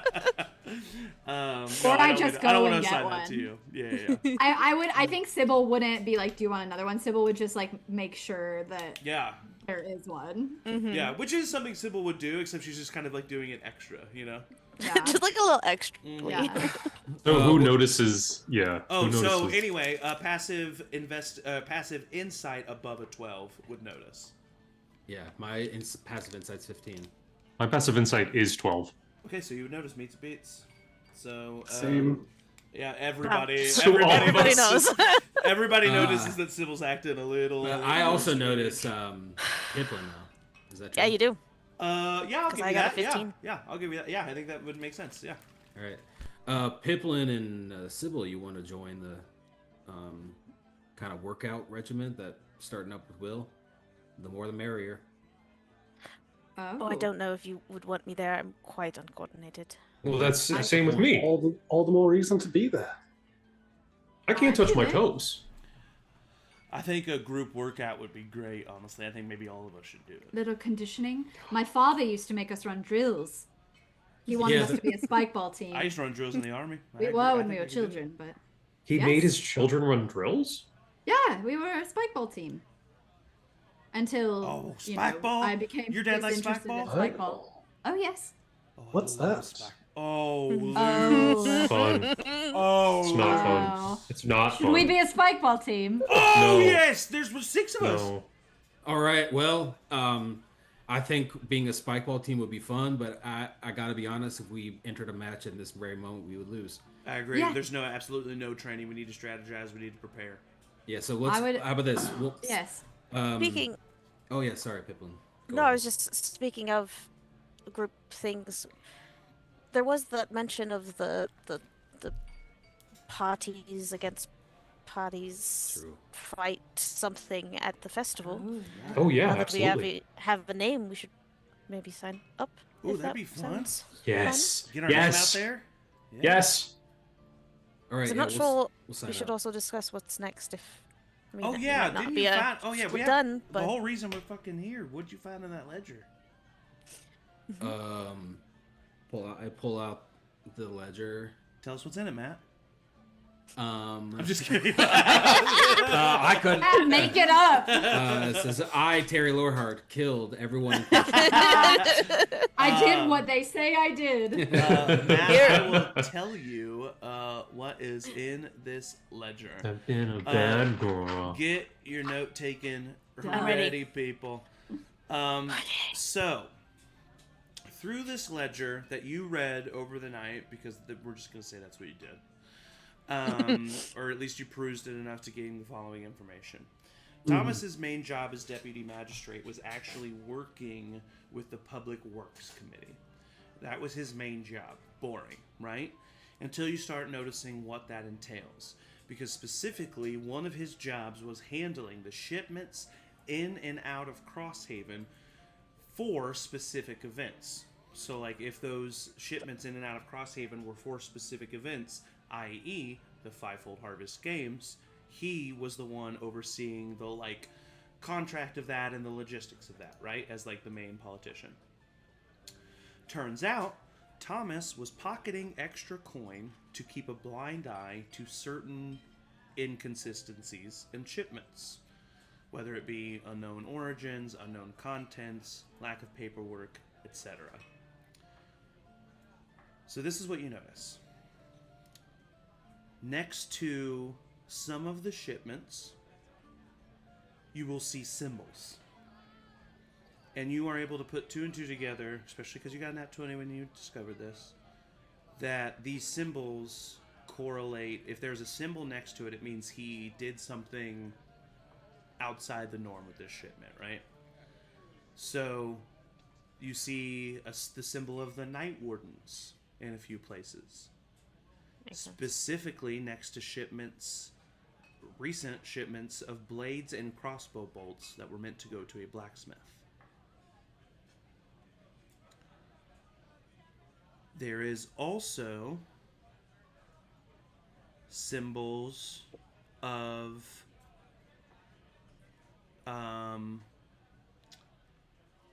this. It's a new. Do I have it up here? Let me make sure. A new symbol? A new symbol? Symbol? No symbols? It is new. Ooh. Looks like Batman. So, and I'll even say that it shows there's a name next to it. The first time you see this symbol introduced, you see like scribbled above it like a brief name. And you see this. It's the symbol, Dane Cook symbol. You see this symbol next to certain shipments. Ooh. It's like a horizon with these rays that are formed out of arrows. And the name next to it is the Order of the 5 Points. And you notice that there are shipments coming from this from a undisclosed location up north of an undisclosed item that are coming back to Crosshaven. These shipments have been sent to 3 locations that you can tell from this ledger. One of them is the home of the Duncurth family. No. No. One of them is Kiara Terzia. And one of them was stolen. Next to the stolen shipment is this symbol. Next to the stolen shipment of the undisclosed item coming from the undisclosed location up north from the Order of the 5 Points is the same symbol that was on the crate of methods. So we can assume that the crate of methods in this ledger is the stolen crate. And the other 2 crates were meant for that is Duncurth and Terzia. That's definitely a conclusion you can jump to. However, you do already know from the Night Wardens that those other 2 crates went to 2 other magic shops. So this could be a new thing. And these shipments were coming from up north? Mm-hmm. Correct. Does it have anything in there of if the shipments were delivered or not? The shipment that was stolen in transit. The shipment that was delivered to Kiara Terzia was delivered, and the shipment that was delivered to the Duncurth estate was delivered. When? Yesterday? The shipment to Kiara Terzia was delivered yesterday. Can you give me the tracking shipment number? to the the shipment to the Duncurth family was delivered a few days ago, and the shipment stolen in transit was delivered like a week ago. No one was there to sign for it, so now you have to pick it up at a third-party location. It's a pain in the ass. So, real quick, there's still a little bit more. So, you notice the chaos symbol next to that. You notice the chaos symbol next to a shipment coming from the Empire of Latania that describes 3 crates with urns inside of them, you think that this is most likely the shipment of the methods, meaning the chaos symbol next to the shipment up north is something different. You also see one more chaos symbol next. You don't know what it is. Bless you. It says it's a crate of undisclosed origin, but it was sent to Ivea's Blessing, which is the main hospital in Crossing. Oh. Hey, Zach. Hey, what?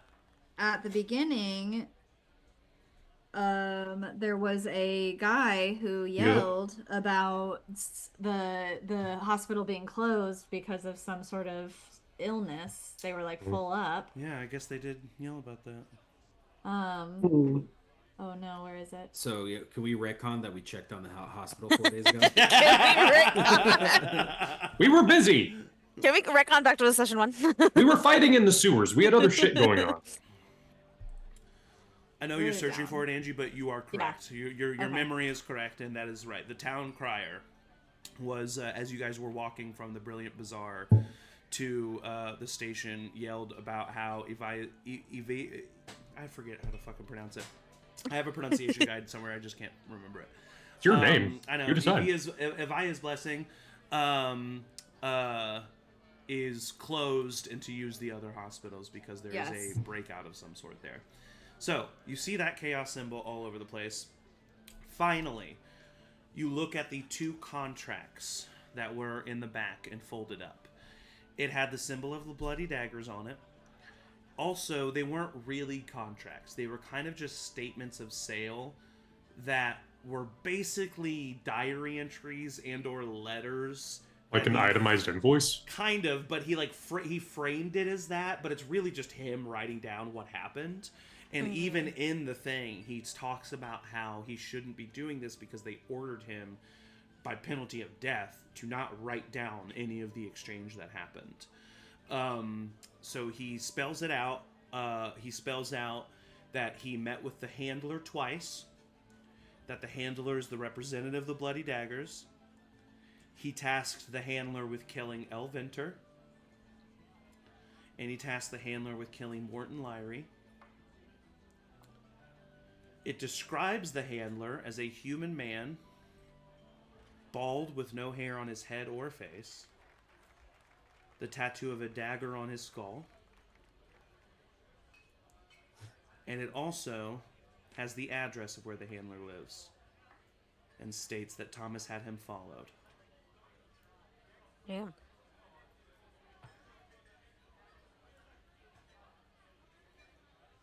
And that this is the assassin handler guy? Yes, and that is everything you find from that ledger. That's And a lot of the stuff. guy that we killed is this guy. No, this is different. Not the handler. The guy you killed was the vampire. The handler's the guy who handles. He's kind of like the handler handles. He's the manager. He's the pimp. Almost. So the handler told Wow. the vampire to... Wow. Yeah, the manager. Yeah. Same When thing. we Manager pimp. Manager, pimp, supervisor. Yeah. They're all when the we same. followed Terry from the bar, there was a third person there with his brother. Do we think that was the handler? Do we who saw that? That was Luke saw that. Luke, I think. And Luke can state that he saw a heavenly like bladed guy, but he had like short black hair. Oh. And Different. didn't look the same. Well, But Unless he was wearing a wig. yeah, I mean, he Presumably. could have been disguised, like it could have been. Yeah. or if he's the handler, perhaps he's less martially inclined and more magically inclined, and could be like able to change his appearance or blend in more. I don't know how any of that works, but I assume anyone can do that. I tell And everyone exactly. I said that in a British accent.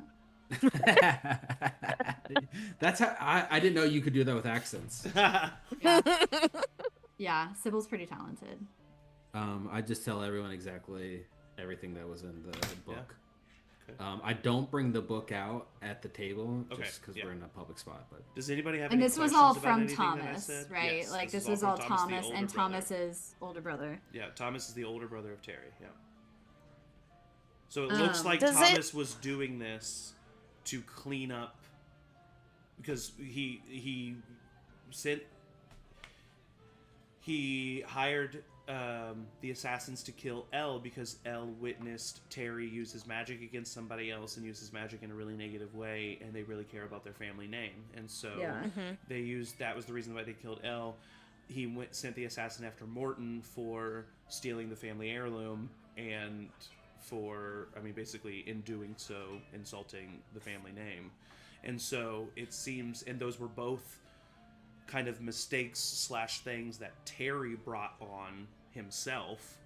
And so it seems that Thomas was like cleaning up after Terry's messes, is kind of what it looks like here. And that makes sense as to why they got in the brotherly spat in Will's head when Will was looking into Terry's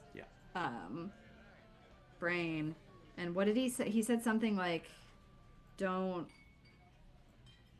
fuck this up," or something. Oh, what did you expect me to do?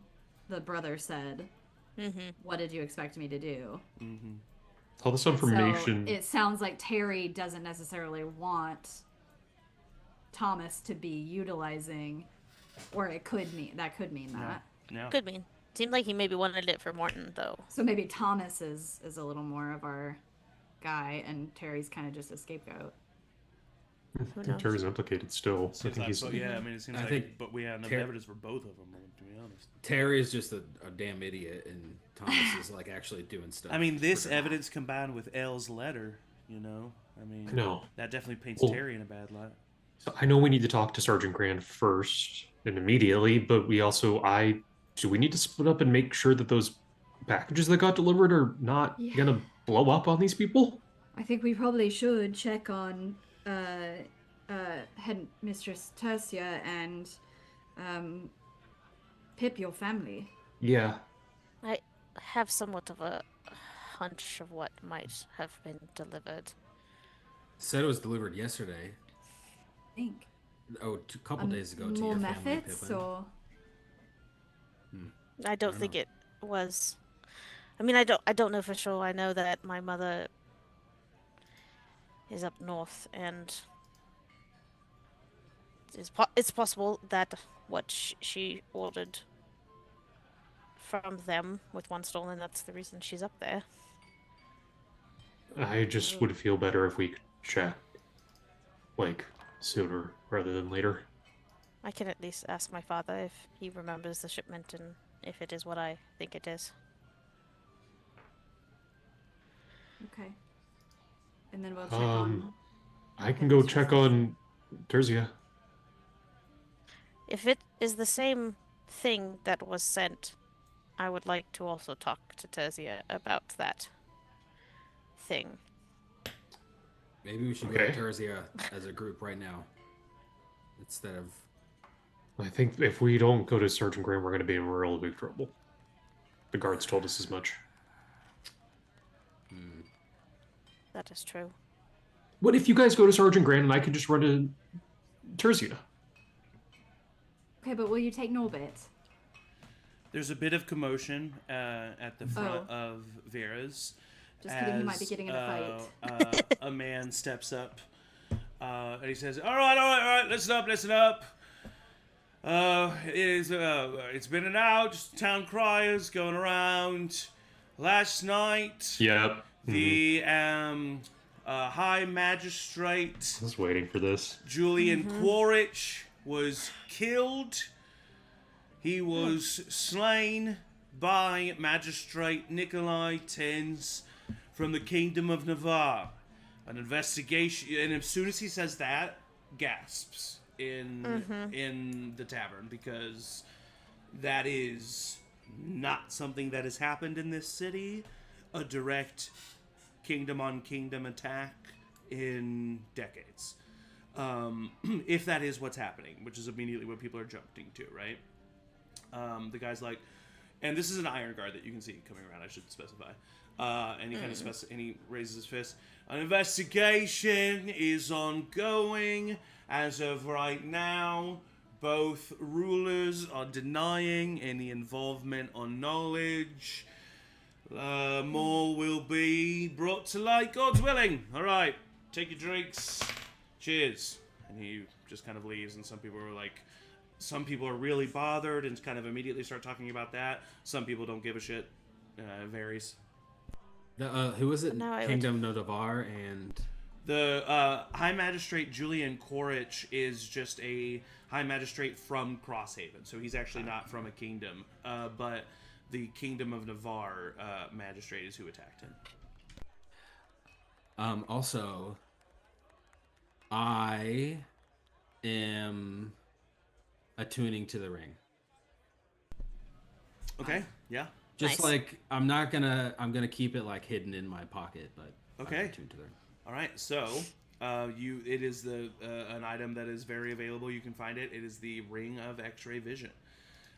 Nice. So if you are curious as to what that is, Matt or viewers, Google it.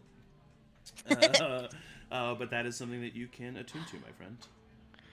Well, now I really want to go and talk to my father, because I assume that I would probably have known about this masquerade that was happening, yes? He probably casually mentioned, he's like, Korich is throwing his masquerading it, something like that. Yeah.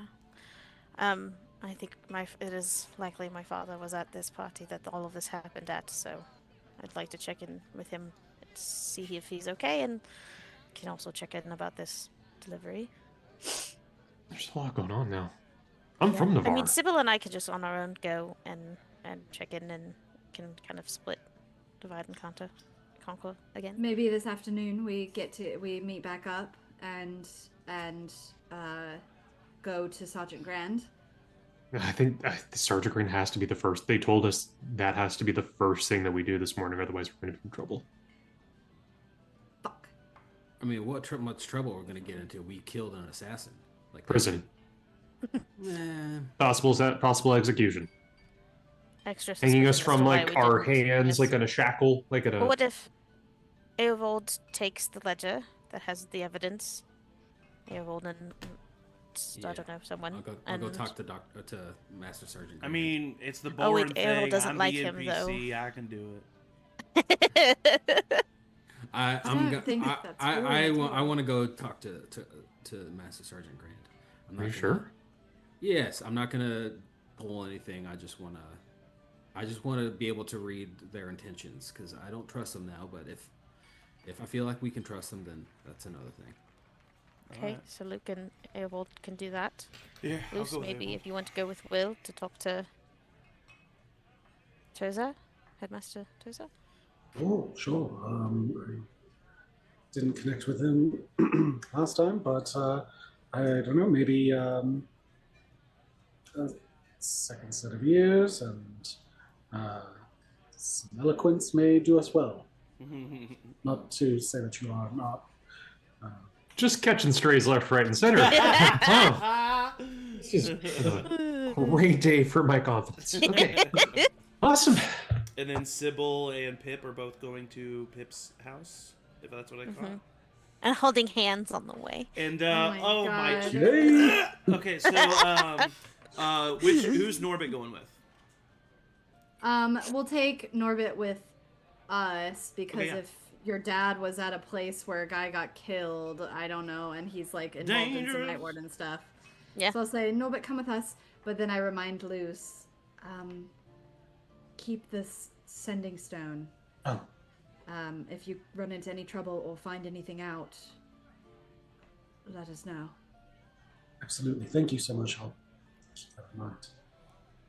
We're a party now. Luke is going to look over at Sylvester. And Sylvester hops up on like, you guys are leaving, you're like actively walking out, and Sylvester like hops up on a windowsill, and Luke looks at him, and he kind of nods wordlessly, and Sylvester poofs away from his cat form, and then you see him poof onto the shoulder of Luce in his hawk form. He's an all-white hawk, again with those same green eyes with purple pupils.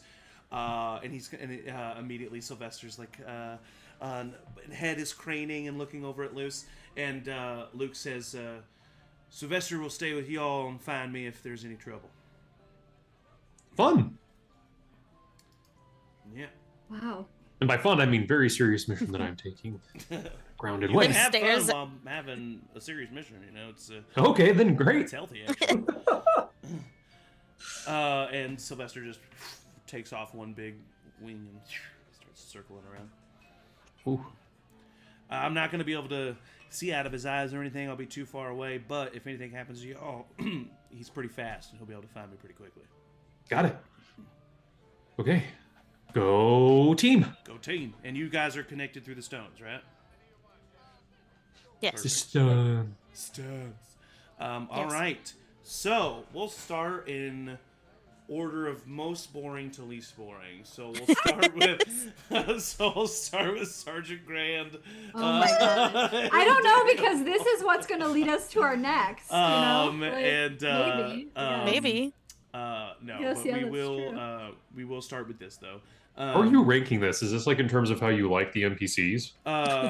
No, I genuinely. Grant is just a boring NPC. What I was thinking No. was genuinely just in in task. Like I this is gotcha, just like I a gotcha. report, right? Like, you know what I mean. So I anyway, gotcha. We'll see how boring this is. yeah. So you and Luke, as you guys are Matt walking, says challenge accepted. I was like, don't challenge Matt. as you guys are walking, Luke will say to you, all right, so are we going to tell him, just before I know, are we going to tell him everything, or is there anything we're keeping out? I'm just making sure. I'm not going to tell him anything. I'm actually going to ask him a few questions first. Okay, I'm glad And I'm depending coming. on his answers, It's less we'll boring, though. decide. All We'll right. Alright. decide how much. I think we're pretty much, regardless, going to tell him the implications with the Lorehearts and Thomas. Yeah. But as for these other, things, we'll see. I'm not sure. We'll probably tell him. Hey, well, you said you spent some time here, right? You've been around some ambassadors, some fancy people. Am I correct? Yeah. Right? Yep. What is going to happen to the Lorehearts, actually? Actually, nothing. Fuck. That's what I'm worried about. I mean, they're a rich family. Even if the Master Sergeant wasn't somehow working for them, what are they gonna do? Try to throw in jail some incredibly powerful people? Nah, nothing's gonna happen, and they'll just be back up doing what they're always doing. So what are your thoughts on that?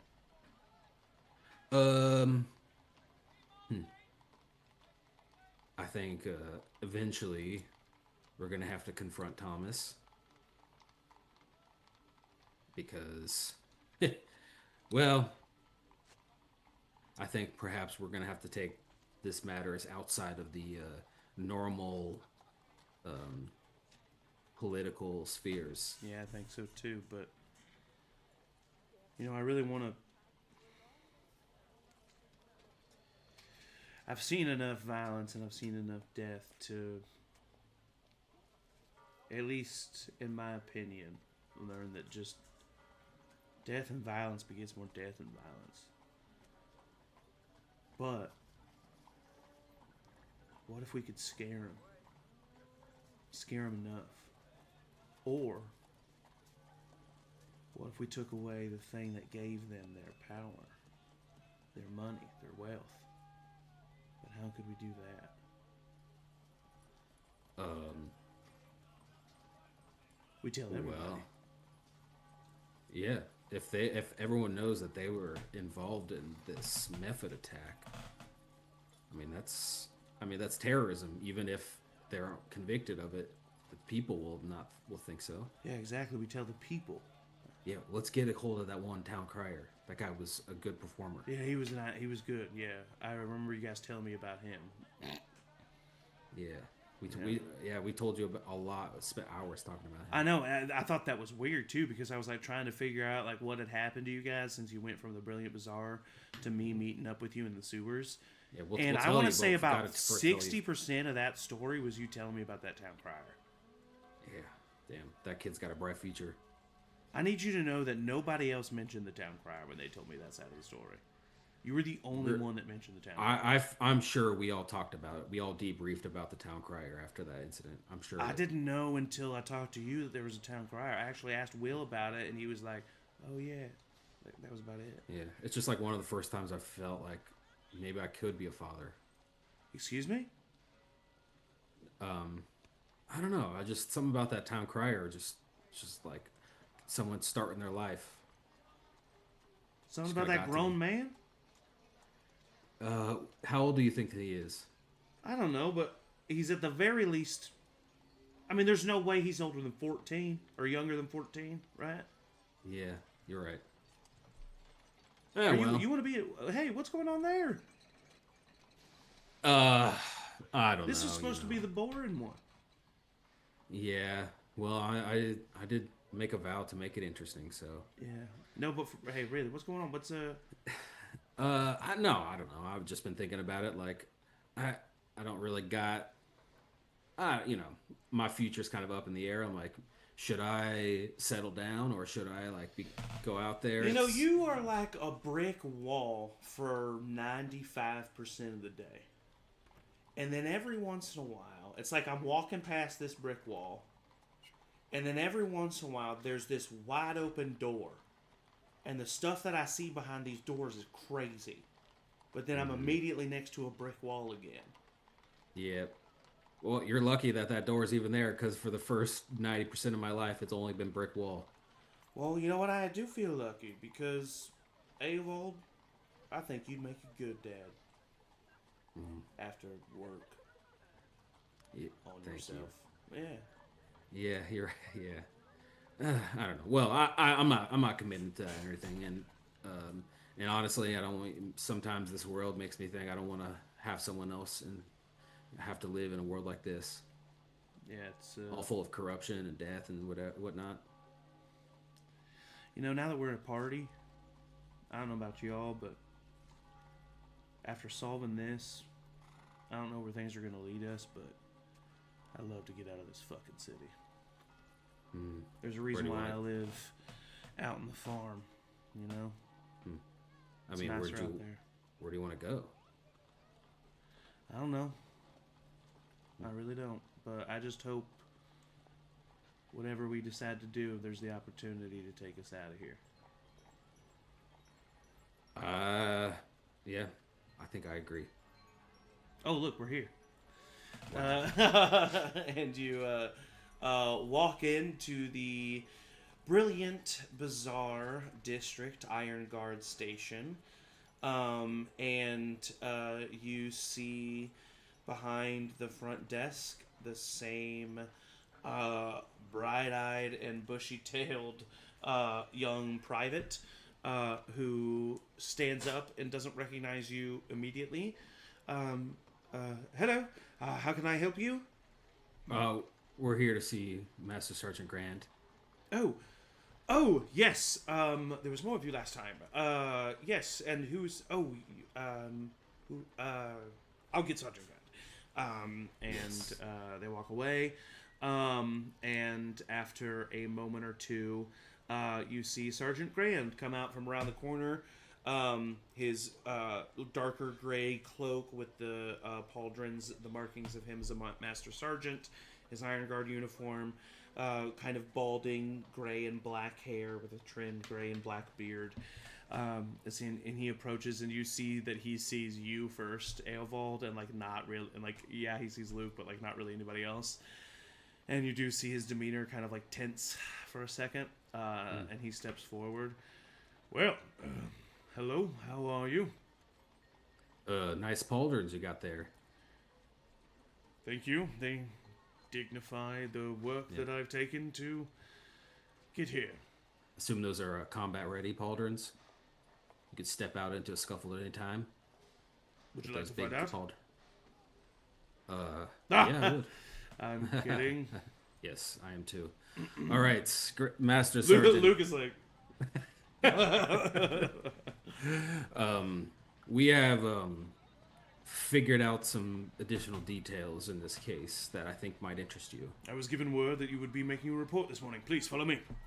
Yes. And he takes you into that same interrogation room where he took you the first time. And he closes the door behind him, but doesn't lock it. Closes it for privacy. And he says, please, sit. And... I pull out the symbol, like a drawing of the swirly symbol that we found on the documents, the chaos symbol, and show it to Master Sergeant. You recognize this? The symbol on the crates, yes. Yes, you recognize this. Have you seen it anywhere else? No. No. Yes. Where? Are you going to tell me or just sit there? I mean... it's hard to explain. It was a spiral. I don't know if it was this spiral. Interesting. It was carved into the chest of a patient. At Evaye's blessing. What's the current status of Evaye's blessing? Under control. Under control. And what some sort of like virus breakout? Or... There was a shipment of an unknown creature known as a tunneling earwig was delivered to Evaye's blessing, and it infected the first patient. It's hard to tell because the symptoms simply seem like a system breakdown and a freak out and a chaotic, violent outburst. But really, it's a bug inside your ear, scratching away and controlling your actions. The good news is it is native to the Kavaxian Empire, where things are warm and arid. It couldn't survive our cooler temperatures. So once they started falling out of the patient's ears, we eventually discovered what happened. I only wish we could have saved the people who died in the meantime. I glance over at Luke. He just shrugs. Oh shit. Okay. All right. Thanks for the information. So what about the information that you're here to give me? Oh, you think you want some information that we found? Because I think it's gonna blow this case wide open. Yeah, please. Yeah. All right. I pull out like a passage, or like the you said there inside of the ledger there was a separate piece of paper, like that. For the bloody dagger stuff was on separate documents than the ledger. Okay. I'm gonna hand those separate documents over. Okay. He kind of looks them up and down. These are authentic. They can be, if put up against the proper testing, these would be proven to be documents written and created by Thomas Lawhart. Yes. Oh. I mean, it says everything right here. It says everything he did. Yeah, that's why I said it was a pretty big deal. So the assassin that you slew last night, he was hired by Thomas Lawhart to cover up for his brother's ill deeds. This is amazing. Well done. Well Can I done. make an insight check? Yeah, go ahead. This guy?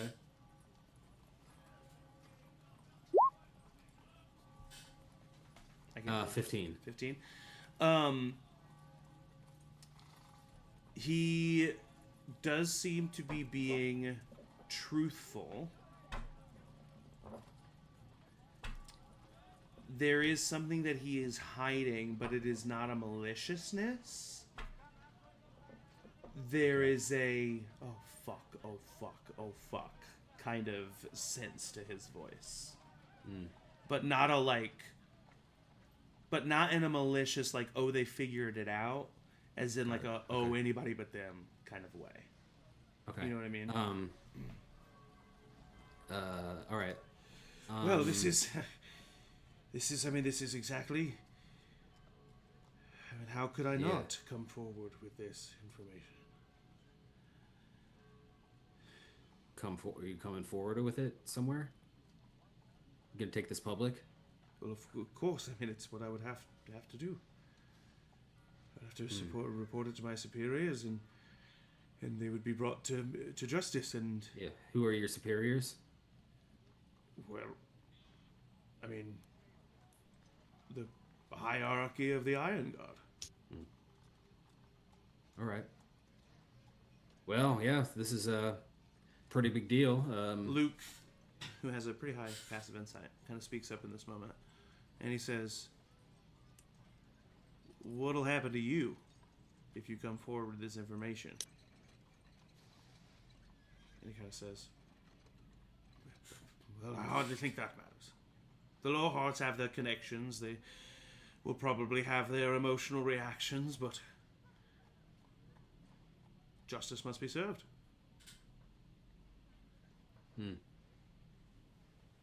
I underestimated you, Blackhollow. Well, you seem to underestimate a lot of people. Well, it seems like you seem hesitant in some way. I'm gonna be honest. So, if you're afraid that the Lorehearts are gonna retaliate against you,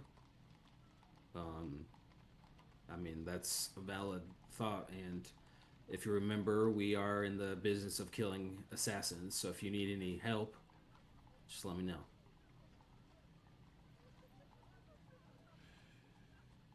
I heard that you are still working with the same individuals. Where are all they? Run errands. If I should need you all, who should I ask for? And Luke kind of elbows you.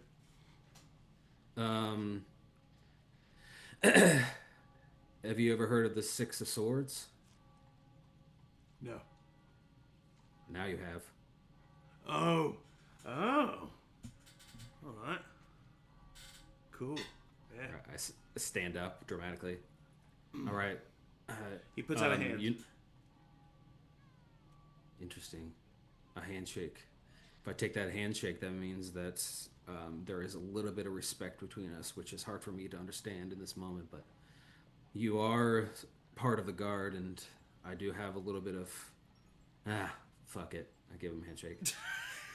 He kind of chuckles a little bit, but he shakes your hand earnestly, and he says, "So what are you going to do next?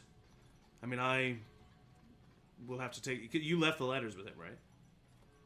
Yes. Yeah. Yes. He's like, I will report this. Yep. It I will still have be- the ledger itself. Yes, you do, but he doesn't know that. It will be useful for us and for the investigation if you and your group are willing to testify. Well, we might, but of course, as you well know, if we testify, that puts a target on our backs as well. But I have a feeling that you're not going to need any care in that regard. You're probably right. Well, good luck out there. Good luck to you as well. And to you, Luke. Good to see you. Luke kind of nods. I leave the little interrogation room. And go outside, wait for Luke. Yeah, he to comes. join. He's right there with you. What do you think about this guy? Do you think he's to be trusted? Yeah. I think that he's to be trusted. To be honest, I've always really liked him. I've seen him around, because I've spent a lot of time with the Brilliant Bazaar, so I've talked to him a couple times before. He always seemed to be one who cared about the community. To be honest, I kind of worry about his safety. Yes, that's why I offered up his services. Just be funny for him to hire someone for personal security.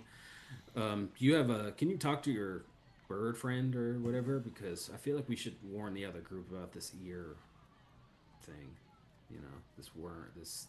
It sounds like it's all taken care of. It couldn't survive. Yeah, but who knows? It might be being delivered to. Okay, yeah. I mean, I can't connect with Sylvester right now, but I could, like, bring him to me and then send him back to them with, like, a note. All right, it's like a workaround. Yeah, because right now he's with them, and he's gonna come get me if something happens with them. Yeah. But that's really his only instruction, and so... Yeah. You can't talk to him at all right now? I don't understand. No, he's too far away. He's too far away. What is this, like, arbitrary amount of distance you have to be or whatever? Just like, well, how can you only see so far? Fuck. And we cut to Sybil and Pip, who are making a whip. The second most boring. To Dang it! most boring. Guys, obviously that was a joke. To the Duncurth family estate. Oh boy. What do you do? Before we enter, I think I would write a message to my dad and say,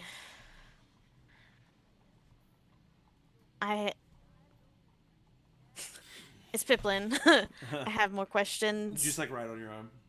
Yeah, it's Pipplin. I have more questions. But before I come in, is Mom home? You hear a response back in your head.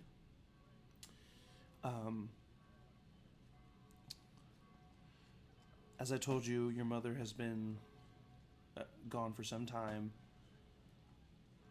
I also don't know if now is a good time to stop by. For my last email.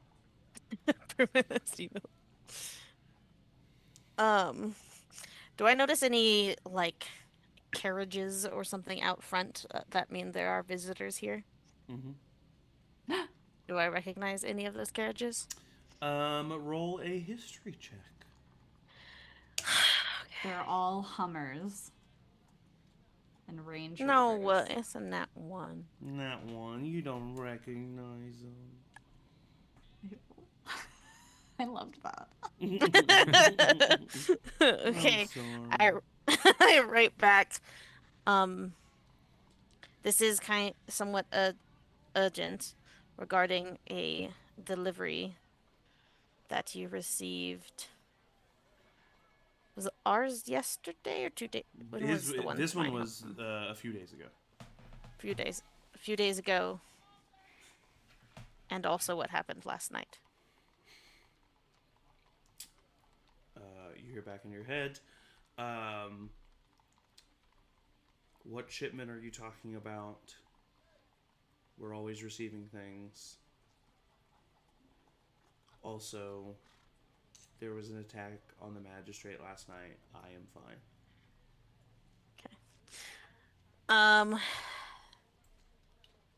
Then last message. Since you're busy, just 2 final questions. The crate that was delivered a few days ago was from up north. Did it contain the thing for Mom that you told me about? And if so, would the same thing have been sent to Kiara Terza?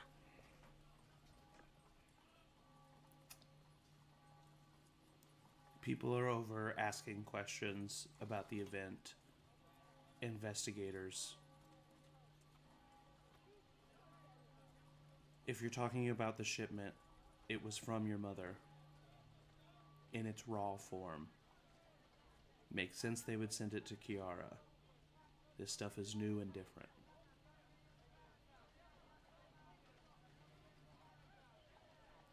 Right. One last. Okay, thanks. Bye. I love you. Smiley face, tongue sticking out. Smiley face. Peace sign. Yeah. Okay, well, I don't think I'm going to be able to actually talk to him, but he told me enough that... Does it have something to do with these very important carriages out here? They're on the tip of my tongue. I feel like I recognize them, but I don't know. That's got to be... I've seen... The license plate makes me think... No, it's escaping me. License plate. Well. Could you imagine?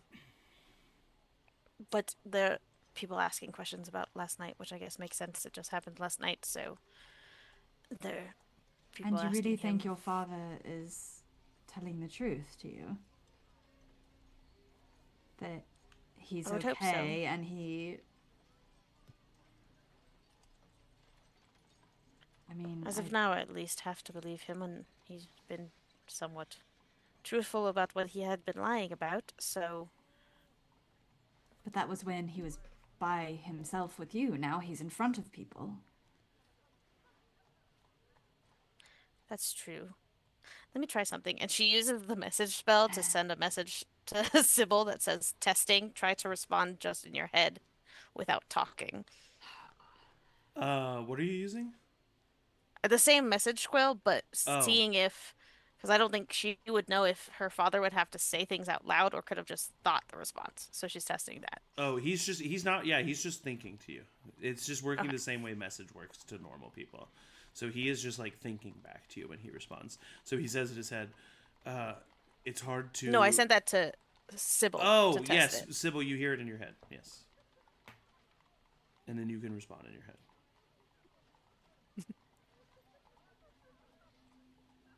Did you get it? Yes. And then you didn't talk. Oh. So he didn't have to say Well, anything out loud, so he Yes. didn't need to hide anything necessarily. Oh. I don't know, this just feels strange, but I don't want to push you. Obviously, a lot's going on. Well, But I I do also want... don't want to become the most boring plotline. I think we maybe should try to catch up to Will and Luce. Because now I have a lot of questions for Kiara. Okay. We'll keep an eye out for this then. And I think I might need to tell the party about this, because if this swirl symbol is now also connected to my family, that doesn't seem like a good thing either. Would you have So- told me what he said, like, about the raw form and, like, the delivery? What does he mean by that? Raw form? Raw form of what? And why would they send it to Kiara? Is it arcane? I think it's this stone that is somehow keeping my mother's illness at bay. Whatever It's the raw magic of form. that is, somehow has a raw form, and insanely powerful. That's probably really dangerous then, right? It has the Yes. ability to offset some sort of mysterious genetic illness, potentially. like suck it out, make it less potent somehow. Yes, we should probably go to the school. We'll see if we can catch up to them. Do you want to try to get I to the- action dash. I take them. I mean, you guys, neither of them, literally both of them are not only not from this city, but definitely not from Yeah. that campus. So roll a DC, either one of you roll a DC 15 acrobatics check at advantage, or both of you roll DC 12 acrobatics checks. to I have a catch up. -1 to my acrobatics. I've got so- +2. Great. I'll roll a negative, or I'll roll a Don't say advantage. that. You said Yeah, +2 at advantage. I'm rolling my Pipplin dice, Pippi. and I'll roll Sybil. Pardon me? Oh, Pipplin's dice did bad, but Oh, I got 16. 16 is enough. So, as you guys are, as Luce and Will are finally able to find the main campus building. Will able to remember where it was once you finally find your... It's really the campus that you had to find. Once you're able to find yourself on the campus, Will was like, okay, I know where I'm at now. Now we can go to the headmaster's office. Just as you get to the outside of the headmaster's office, you hear behind you, wait, Lord Will, Prince Luce, wait, we're coming. What? And you look behind you and you see Norbit clanking along with Pipplin. You guys finished your task already? No, it was the most boring. We weren't able to really get was. in. We didn't yeah, really, we kind of just walked by it. Yeah. I sent him a lot of messages because he was busy, which I sort of thought about because he was where someone was just, murdered. So lots of questions and investigations, I guess.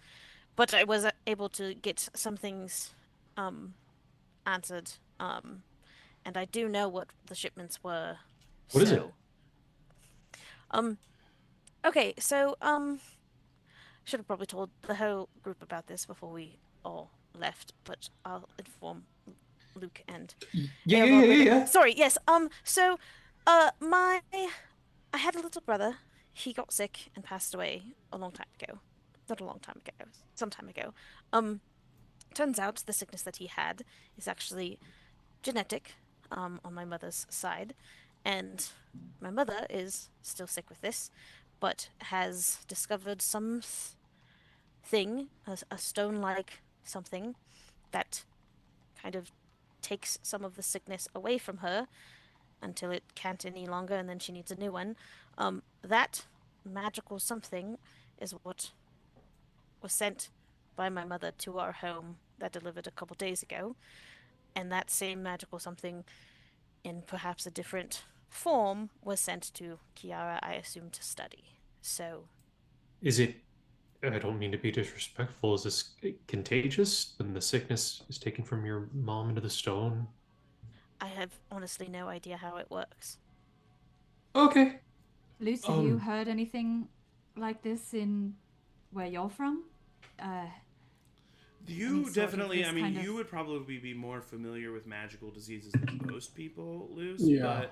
But a disease or a disease that a gem of the earth can absorb out of one's body, I would confidently say that is not something that you have heard about.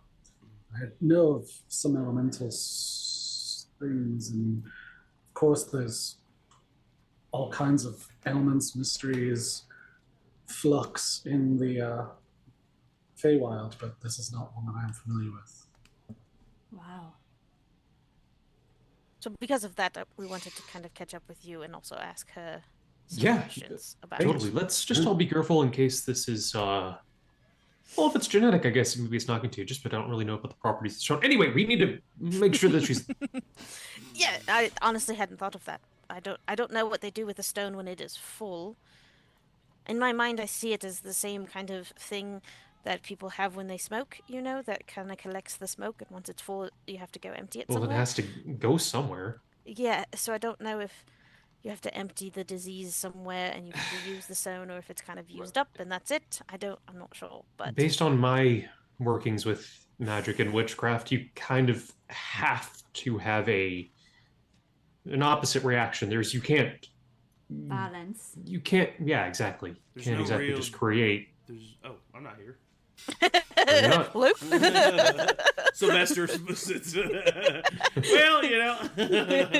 It has to go somewhere. You can't just spontaneously... Yes. It doesn't work like that. Anyway, need to talk to Kiara. Talk to her about the other stuff first, and we'll end You with... make your way to the headmaster's office, as you know it to be, luckily guided a little bit more so by Pip. And you approach the same long hallway and the same long or tall desk, where at the top of this desk you see a small goblin man who is The handsomest goblin you've ever seen. yeah, yay! Yeah, no, he's a very handsome goblin. And he kind of talks like this. Yeah, he kind of talks like this, yeah. Hi, it's good to see you. Where's the? Okay, this is kind of the vibe, I guess. But he looks down and he says, "Oh, Pipplin, Pipplin, good to see you. Sybil Avarna-Burroughs, long Yes. time. Master Wilhelm, I never forget a name and a face. Good to see you, and some new friends." This is Luce. Luce? She's with us, Luce, and you this are is a tall drink of water. Okay, let's calm down here. yes, quite. Oh, sorry. Just Does Luce like it? Inside check, or is Luce upset about the compliment from this particular? Luce is 7 times his height. I don't know what she's into. There's been weirder relationships. Sometimes people like short kings. Okay. yeah. Luce feels intrigued. I think like neutral to like just like okay, we're doing this today. Okay. Well, it's a pleasure to meet all of you. Headmistress Tertia is in an appointment currently. We really do have terrible Okay, timing. well, her life might be at risk. Does that change the importance? Usually, yes. Well, maybe you know the answer because admins always have Oh, a true. lot of information. Has she gotten a package recently? Has she gotten a delivery with a strange symbol on it, a strange marking? Yes. And Yesterday. yesterday, Yes, they're talking about it now. did she? Okay, open well, it? that might be... That thing might... Because Who's we they? have reason to believe that what it is the same thing that was happening at Avea's Bazaar. Blessing Oh, and at the yes, that- bazaar. Just to clarify, this symbol had the symbol of the Order of the 5 Points. The 5 points, not the swirly Oh, swirly. this Not is the a swirly swirl? Yeah. My No. God, my notes. There's no Oh, methods I see. And the see. doctor. Yeah. Or So not the- doctor, The hospital. swirl, do think is, that this- the swirl is involved with the Order of the 5 Points and the fact that the swirl was next to the missing shipment from the Order Yeah. of the 5 Right. Points. They stole it. Yeah. They seem to have stolen it from this group. But But we this still don't was know a this is good. successful treat. But you don't know if it's good. But so it the is. chaos was stolen from the shipments originally shipped by the Order of the 5 Points. Correct. Did it have a point like this? Like, Yes, it's from the Order of the 5 Points, yes. yes, Yes. yes. That's, they're talking Could be about bad. it and there and now. Okay, Okay. well, she could be dying. She's not Or- dying. I can assure you of Do you that. know what they are? I've never seen one of them before. No. Is it a pure raw form gem? It's a person. Huh? It's They shipped a person? In the No, a crate? person brought the thing. The person brought Oh, oh, we're really getting into Oh. weeds Can we? here. But I've who never is seen she that. meeting with? But if do we you know can what? Do you know what they are? I've never seen them before. What? Like what the person is? Yes. no. The person brought the stone. Yes, the person And who you brought the don't know what stone. Do they you know what are? they are? Yes. No. What do you mean, what are they? Are they a person? Like what? Are you Like what sure kind of that there's a person? chance that she could die? Yes! You're sure? Really, we're all dying, but that's neither here nor there. Fine. And he goes behind him and he gestures for you to go into the teleportation circle that is behind the desk. And he says, "She's going to be so mad at me. Everyone gather in, gather in." And everyone gathers We'll take the into heat, it's fine. Everyone gathers into the teleportation circle. And there is a flash of light green energy as you teleport to the other side of the wall, where the That's other crazy, she just doesn't have teleportation a door. circle is. Well, it's also very secure. If you don't know how to do magic. Can't pick that lock. You can't True. pick a 12-foot thick, Teleportation or circle. 12-inch thick lead wall. Also, as you walk down the hallway, you see Kiara Terzia at the end of the hall, currently entertaining what seem to be two individuals.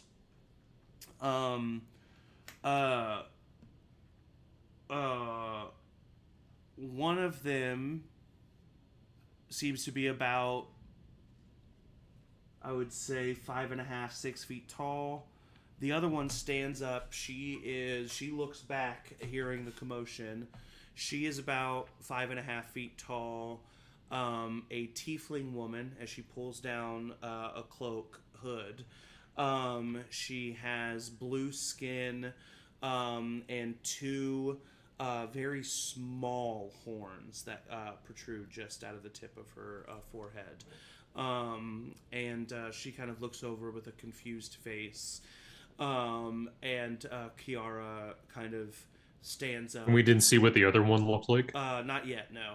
And Kiara kind of stands up and she says, "Pipplin, Wilhelm, what is the meaning of this?" And the other figure, who you thought was standing, stands up. And you see a 8.5 foot tall figure who is slightly hunched. They pull back a long hood. You see thick, pale white skin with strong, wide, palmed hands with 6 fingers, 2 of which are thumbs on either side. You see a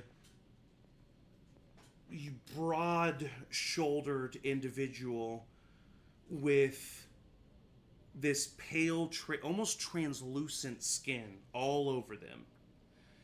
And they are completely bald, no body hair that you can see anywhere. They have piercing yellow eyes with no pupils, but irises, still like yellow irises and then whites of the eye, but no pupils. They look very similar to, I forget what they're called, but in the Alien prequels, those like the architect, the tall, like architects, yeah. It looks very similar to those. A little bit more of a bulbous head, 6 fingers on each arm. Also, as he turns, you see that there is armor on his body that seems to be made of some kind of chitinous material. And as he turns, he's holding in his hand a velvet pillow. And on this velvet pillow is a small rock that is jagged and clearly like just ripped from the ground, not cut whatsoever. And it is a very light blue rock that is glowing ever so lightly.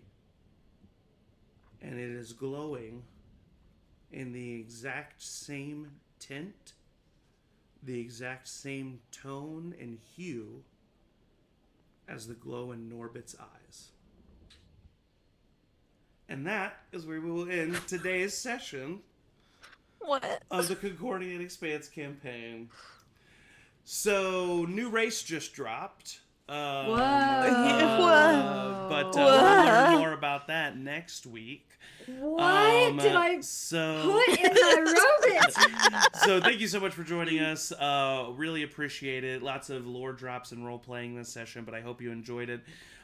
We will be chatting for a bit after this session, but unless you're watching live or you're a subscriber on Twitch or it's been a week on YouTube, you're not going to be able to watch it. So subscribe on Twitch, subscribe on YouTube, watch us chat. I think that's it.